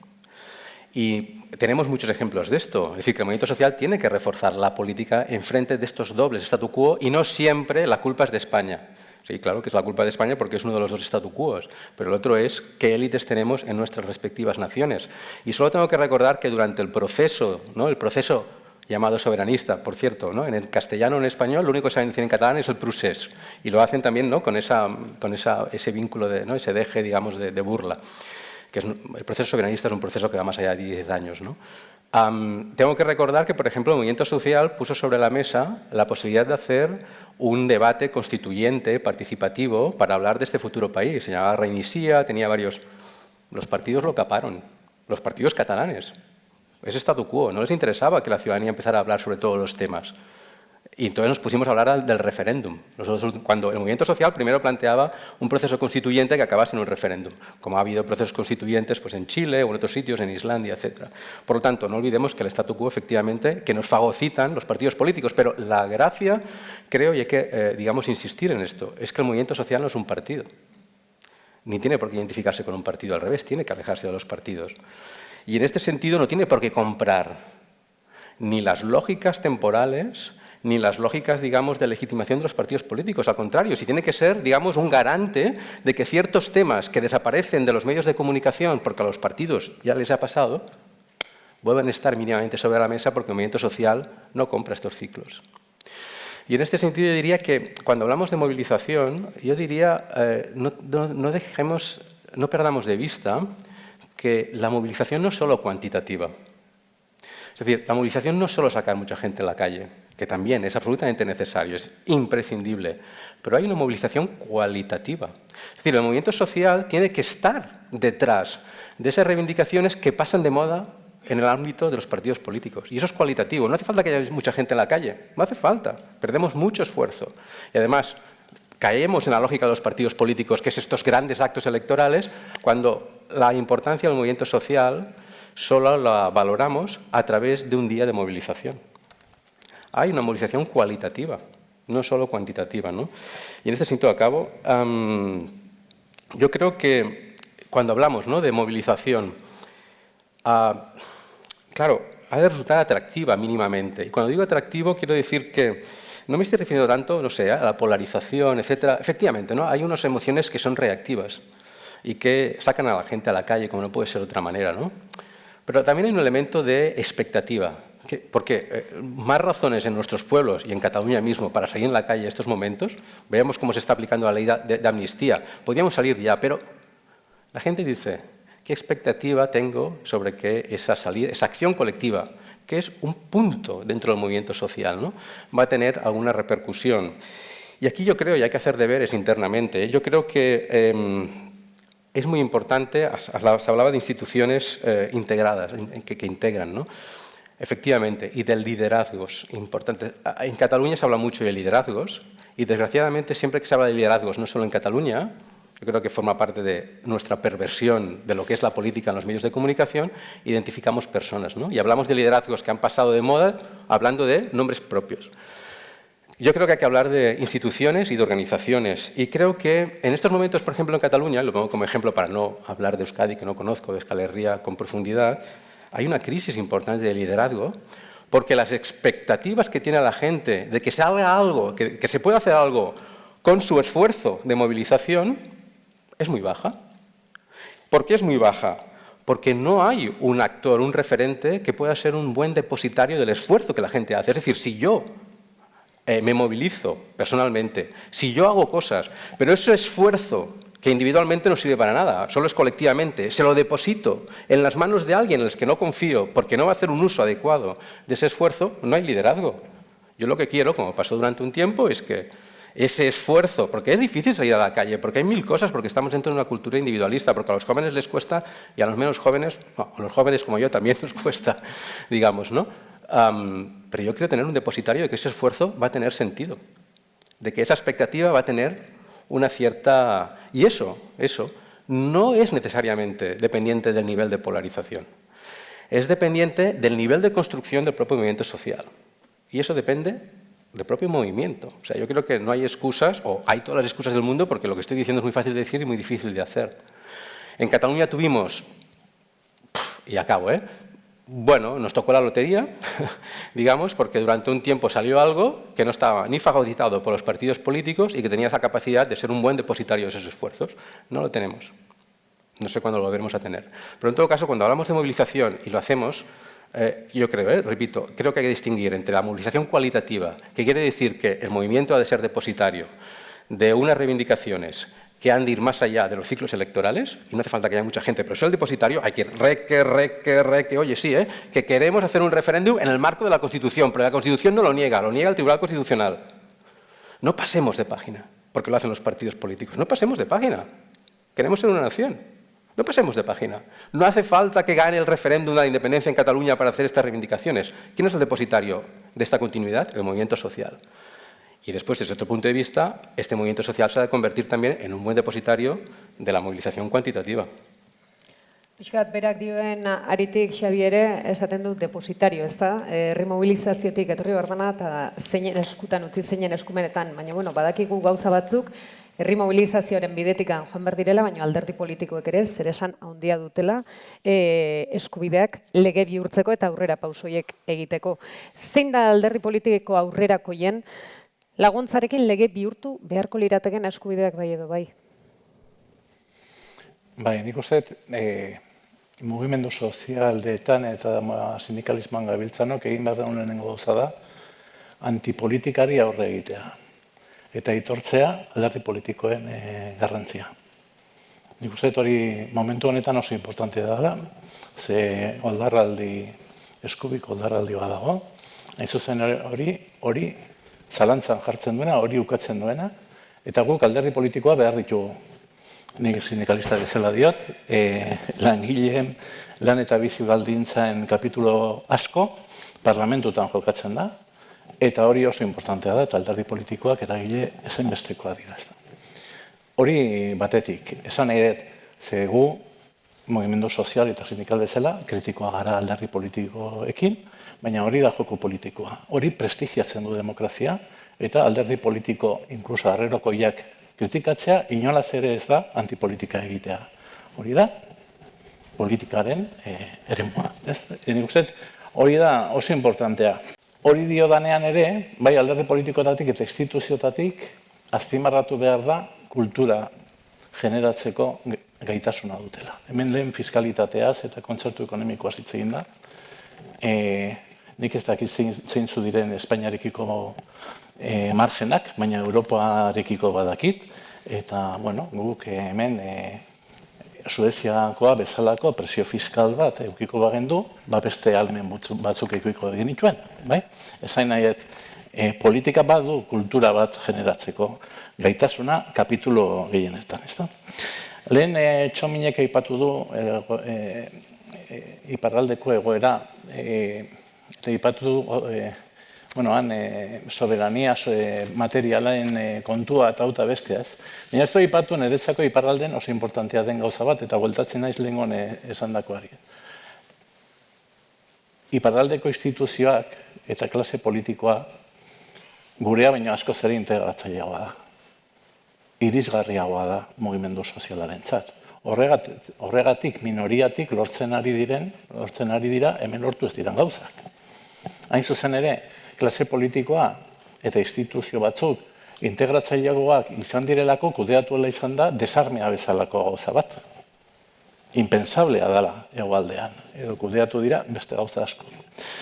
Aldiz, niretzako paradogikoa da momentu honetan iparraldean, ez dagoela, esan du Txominek, ez oztopo nagusia estatuan dago, baina paradogikoki ez dago, nidakidala behintzat, estatuarekin, polarizazio dinamikarik. Duela 20 urte, batera martxan jarri zanean, bazeuden gutxienez 2 kapitulo oso importanteak, Euskal Herriko Labarantza Ganbararen borroka, bazegoen borroka instituzionala, gero, elkargoa ekarriko zuena, bazegoen estatuarekin zea bat, oain ez dago, ez dakit hori zea, eta gu, desde luego, egoaldean ez daukagu estatuarekin polarizazio hori momentu honetan, ez da. Eta, bat nator, naiz eta hitza esaidan gustatzen, Fronte Zabalaren baina bat nator Julek egindako hausnarketarekin, ez da. Baina nik gauza batzuk ez. Fronte Zabala, onartzen baldin badugu terminoa, gustatzen da izan, baina ez da derrigorrean, abia puntuan, gehiengoa dauken frontea. Esan nahi dut. Onar dezagun, autonomia erkidegoan, neoliberalismoa dela hegemonikoa eta autonomismoa dela hegemonikoa. Esan dezagun hori, eta onartu dezagun. Eta fronte zabal baten hipotesia garatzen bada, onartu dezagun abia puntua. Guk behar dugun mugimendu soberania zale hori, ez da oso amplioa, dana.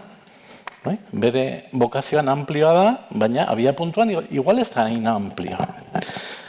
Bertan, nik nahiago dut hitz egin Frente Amplio baino, alderdi mugimendu sozial sindikatuen artikulazio batetaz. Eta, esperientzia historikoari begiratuta, artikulazio soziopolitiko hori abia puntuan eta funtzionamenduan onartu beharko luke mugimendu sozialok ez gehala inteligentzia baten figuranteak. Mugimendu sozialok ditugu gure interesak, gure asmoak, gure helburuak, eta guk ere badaukagu gure inteligentzian, ez da txikiagoa izan, baina gure inteligentzia ere baditugu. Esan nahi dut honekin, erabakitzeko eskubidea dela gauzak aldatu nahi dutenen eskubidea. Eta agian abia puntuan, fronte zabalo hori, argala da, ni ez nago legitimatuta argatasunari buruz hitz egiteko, baina agian abia puntua argalagoa da, bai? Beharko luke. Eta agian, eta bukatzen dut, Brecht poetak zioen hildotik, agian bukatu behar dugu amabilidadearen azkeneko urte hauek. Agian. Agian, egunen batian. En fin, eskatuko dizuet, amaierako galdera pixkat motzagoa izateko, ze bestela luzatu egingo gara. Leno kuantitatiboa, kualitatiboa, azken finean, Jule, zer lerroa eraldaketarako gakoa denez gero, zein paper jokatu behar dut mugimendu feministak buru jabetzaren bidean? Hoi motz. Beti bezala erantzungo dut nahi etena, baina lotuz. Badaki, Jule. Bai, lotuz.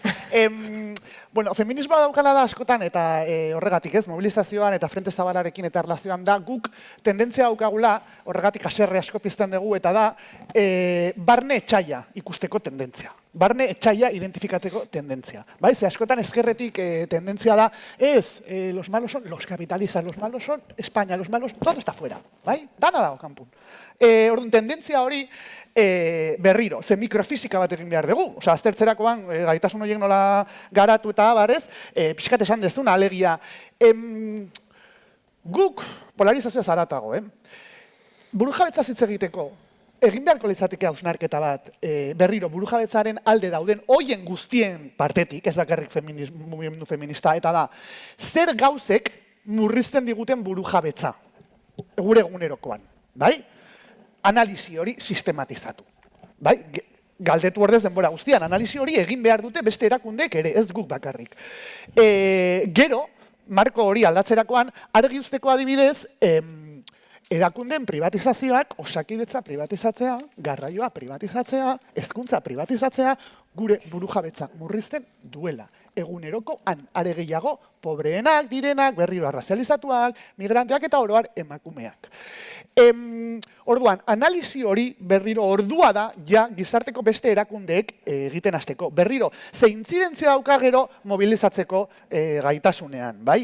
Lehen esan deguna, eta behin eta berriz, jantzi berri bat behar du fronte horrek edo, ez, herri mugimendu horrek, artikulazio hori nahi bada, ez? Sindikatu mugimenduen eta zean arteko artikulazio horrek, jantzi berri bat behar du. Eta berriro, hau esaten dut, ze, klaro, guk greba feminista egin genuen, orain dela urte bete, urte eta erdi, eta horregatik, kontuan eduki behar da, gero fronte hori artikulatzen dabiltzanak, kontuan izan behar dutela hau, ezin dutela gero etorri eta esan, bueno, privatizatzen ari direnekin guazen manifestaziora. Ba, honi buruz hitz egin beharko da. Nik ez dut esaten ezetz edo baiez. Nik esaten dutena da, guk esaten duguna da, hitz egin beharko da honi buruz. Zuk nola nahi dezu orain, herri moduan, danak alai mobilizatzea, gure egunerokoan, burrizten dutenak gure ongizatea, inolako arazorik gabe gure frontean sartzea? Ez. Eta badakit hori berriro, hori da barne txaiarena, ez? Herrian, ez dakize berriro, fiskalitatearena berriro. Osea, barkatu baina eskeguk, burujabetza gaitasun asko dauzkagu, ezin ditugunak garatu. Hain zuzen ere, fiskalitate zehatz badagoelako, eta fiskalitate horrek ez du erabakitzen PPek, esan nahiet, edo inkluso SOek. Pixka bat, bai, gehiago. Bai? Baina esan nahiet, orduan, klaro, gauza hauek berriro, ez da esateko, bueno, eske horrelaz goazen, eske gai hori jarri behar dira. Mai gainean, ze krisian baldima gaude, eta hori onartzen baldima dugu, orduan goazen, ez, artikulazio hori hortik astea. Ez horren beste orain alderdiei ondo datorkielako estatu berri bat sinatu behar duten ez edo negoziatu, venga, todo el mundo mobilizando. Horrek ez du funtzionatzen, ez du funtzionatzen. Eta berriro, mania egingo da, baina eske ilusiori gabe gauza hauek desgastatzen doaz. Eta orduan nik uste, momentu proposean gaudela, honi huelta emateko. Ya está. Listo. Idurre, leno subjektu euskaltzale batez hitz egin duzu. Azken finean zein da eskubide linguistikoen arloan euskalgintzak errebindikatzen dituen hil alabiziko urratsak? Euskararen inguruan hitz egin da bateria gabe, ondo goaz. Bai, ez dakit hil alabiziko eskubideak diren momentu honetan, ez? Hori zedarritzea igual ez da ingauza simplea. Berri hori joko dut lehen aipatu dudan hortara, ez? Batetik uste dut urgentziaz ekin behartzaiela gauza batzuei, gutxieneko zoru bat jarri behar dela politika publikoetatik eta hor arkitektura juridiko berri bat jomuga eta bide horretan eginbide zehatzak gutxi asko egingarriak direnak ahalik eta lasterren martxan jarri, baina epe, ez dut esango luze, baizik eta labur ertain baina luzerako begirada horretan, berriro diot, uste dut subjektu euskaltzale hori, politizatu hori berriro irudikatzea ezinbestekoa dela. Asko gustatu zait, Jaumak egin duen ekarri egin duen ekarpena,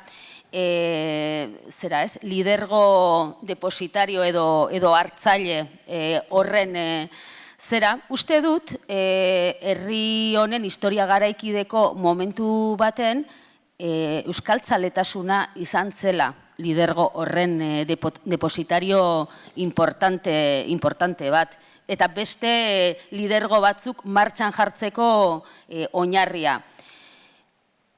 Ez dakit, hori zehazki nola egiten den, baina uste dut erronka nagusietako bat, eta bereziki aurrera begira munduak jarri dizkigun erronka guztien aurrean, hiztun komunitate bizi gisa aurrera egingo badugu, erronka nagusietako bat hori dela. Berriro ere, lidergo hartzaile edo depositario horren jabe egitea eta nolabait hortik bideratzea etorkizuna.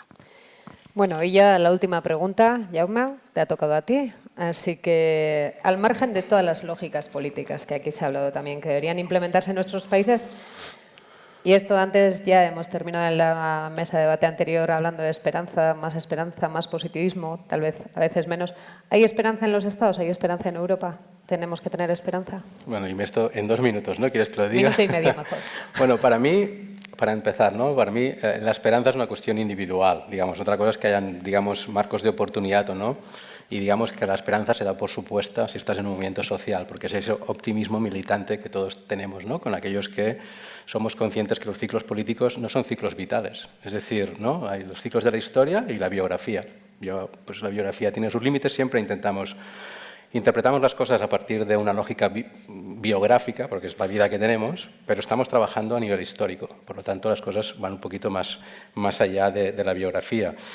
Yo no creo que, es decir, por tanto, bueno, la historia da muchas vueltas, me preocupa poco desde el punto de vista del sentido del movimiento social, porque creo que es evidente, ¿no? el sentido que tienen los objetivos que hemos estado hablando, ¿no? Y por lo tanto, bueno, pues no sé si un gobierno de Vox es una oportunidad o lo contrario, es que no lo sé, no estoy al alcance no puedo saberlo. Lo que sí tengo muy claro, y creo que aquí en Euskal Herria pasa lo mismo, en Cataluña sin duda, y es que hay un grupo latente, un grupo de ciudadanía absolutamente amplio que está a favor de unas reivindicaciones. Otra cosa es que pueda expresarlas o que actúe en un determinado momento por unas circunstancias históricas, pero no, el grupo latente existe, está ya, existimos y dependerá de esas circunstancias que acabemos, ¿no? Movilizándonos o apareciendo. Me gustaría acabar con 3 anécdotas de la semana, en clave catalana, porque me vais a permitir, para, digamos, demostrar el vínculo, digamos, en una semana cualquiera como esta, de estos grandes objetivos que estamos hablando, con algo, digamos, ya, de noticia, digamos, ¿no? Primer vínculo. Bueno, hemos visto, digamos, el recorrido que ha tenido el reconocimiento de la oficialidad del euskera o del catalán en la Unión Europea. Muy bien. Si Andorra un día entra en la Unión Europea, el catalán será oficial, porque Andorra es un Estado. ¿Cuánta gente vive en Andorra? Algo más de 80.000 personas. 80.000 personas. ¿Cuántos hablantes hay de catalán? 10 millones. La importancia de los Estados. Si alguien lo niega, ahí está. Bueno. Segunda anécdota, también desde la Unión Europea, para ver un poco la importancia de la glocalización, ¿no? Tenemos la disputa BBVA, con todos los respetos, Banco de Sabadell, y la Unión Europea dice, no, bueno, por una cuestión de competencia y tal, hay que dejar, ¿no? la OPA, lo que sea, hay que... Efectivamente, ¿no? Desde un punto de vista de ventaja competitiva, económica y tal, pues esa es una lógica. Pero ¿y la lógica de enraizar? Ya lo vimos con las cajas de ahorro importantes, ¿no? Ese nivel es absolutamente inexistente y ciego para ciertas instituciones. ¿Quién tiene que defender ese nivel? Pues las naciones, ¿no? Las naciones sin Estado. Es decir, oye, es que no estamos hablando solo de eficacia económica, estamos hablando de proximidad al territorio, etcétera, etcétera. Esta semana, importante también ese tipo de reivindicaciones, incluso hablando de una OPA, ¿no? Digamos, de una operación bancaria. Y acabo. Las pinturas de Sigena, o de Sixena, ¿no? Las pinturas, no sé si habéis seguido la noticia, pero ha habido una sentencia del Tribunal Supremo, ¿no? Que hace que obliga a que... No voy a entrar en detalles sobre esto, pero esas pinturas, hay pinturas y hay objetos de ese mismo monasterio repartidos por el Estado. Hay en el Museo del Prado, hay en Toledo. ¿Por qué no se han pedido hasta ahora? ¿Por qué no se han pedido hasta ahora? Puede haber muchas hipótesis, pero yo os digo la mía. Porque están en el mismo país. Es decir, están allá en el país. Pues unas están en Madrid, es decir, desde la óptica de quien lo pide, esas pinturas son nuestras porque están en este país. ¿Y dónde no son nuestras? Pues donde están, en Barcelona. ¿Y por qué en Barcelona no son nuestras? Pues porque, aunque haya una incapacidad, digamos, para expresarlo, existen naciones en España. Y esa lógica mental está presente en una cosa tan digamos, circunstancial como pedir unas pinturas a unos y no a otros. Por lo tanto, la vigencia de estos objetivos está ahí, una semana cualquiera lo demuestra, y los ciclos históricos y los tempos, ni idea de cómo van a conseguirse esos objetivos, ¿no? No sé si lo veremos, pero que hay que luchar por ello, estoy seguro que sí. Esperemos que sí. Txalo handi bat, Jauma Idurre, Jule eta Xabirentzat.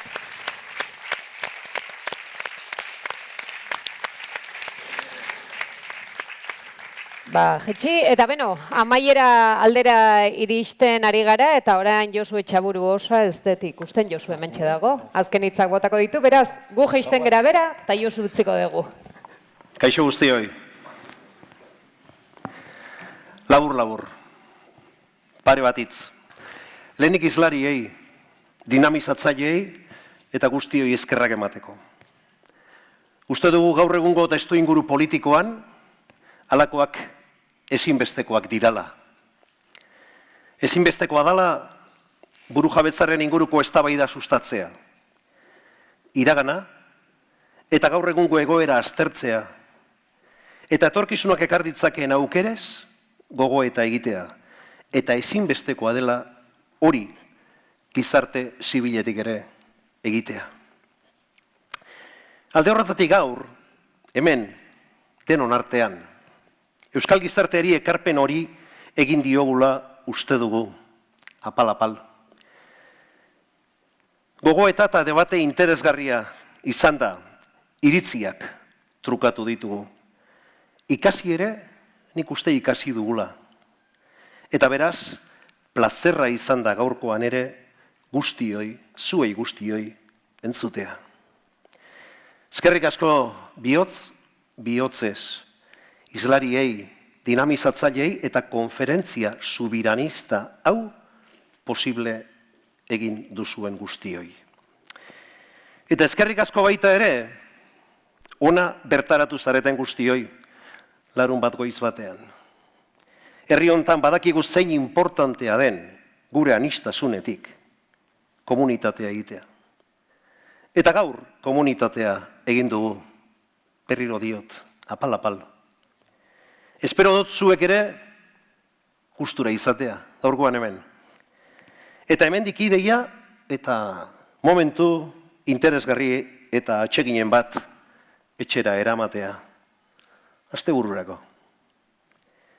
Mila esker guztioi alde batetik, eta gonbidapen pare bat ere bai guztiontzat. Lehenik debate hau, fiko batik Euskal Herriko txoko guztietara zabaltzeko eskaera. Nork bere esparruan, alor akademikoan, politikoan, sindikalgintzan, feminismoan, euskalgintzan, beste mugimendu sozial batzuetan, esparru komunikatiboan, eremu guztietan. Uste dugu, herri honek gogo eta sakon bat egin behar duela, herritarren beharrei erantzuteko, eta erronka globalei heltzeko behar ditugun tresna juridikoez, politikoez, ekonomikoez, sozialez eta abarrez aritzeko. Eta azken gonbidapena, labur esan dut eta labur jokatuko dut gaurkoan bada ere. Gonbidapen hau, gaur 8 Bilbon egoteko gure esku deitutako mobilizazio nazionalean. Herri agerraldi bat egingo dugu. Bilbon, ekainaren 7.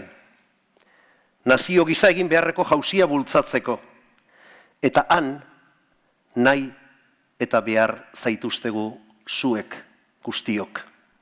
Agerraldia anitz eta koloretsua egingo dugu. Garen moduan agertuko gara. Munduaren aurrean eta baita geure buruaren aurrean ere. Eta berriz ere, komunitatea egiten saiatuko gara. Beraz, datorren larun batean, Bilbon elkar ikusiko dugu. Eskudenak bidean elkartzen bagara, libre ginenak, berriz, libre izango gara. Mila esker, asteburu on eta imaginatu libre.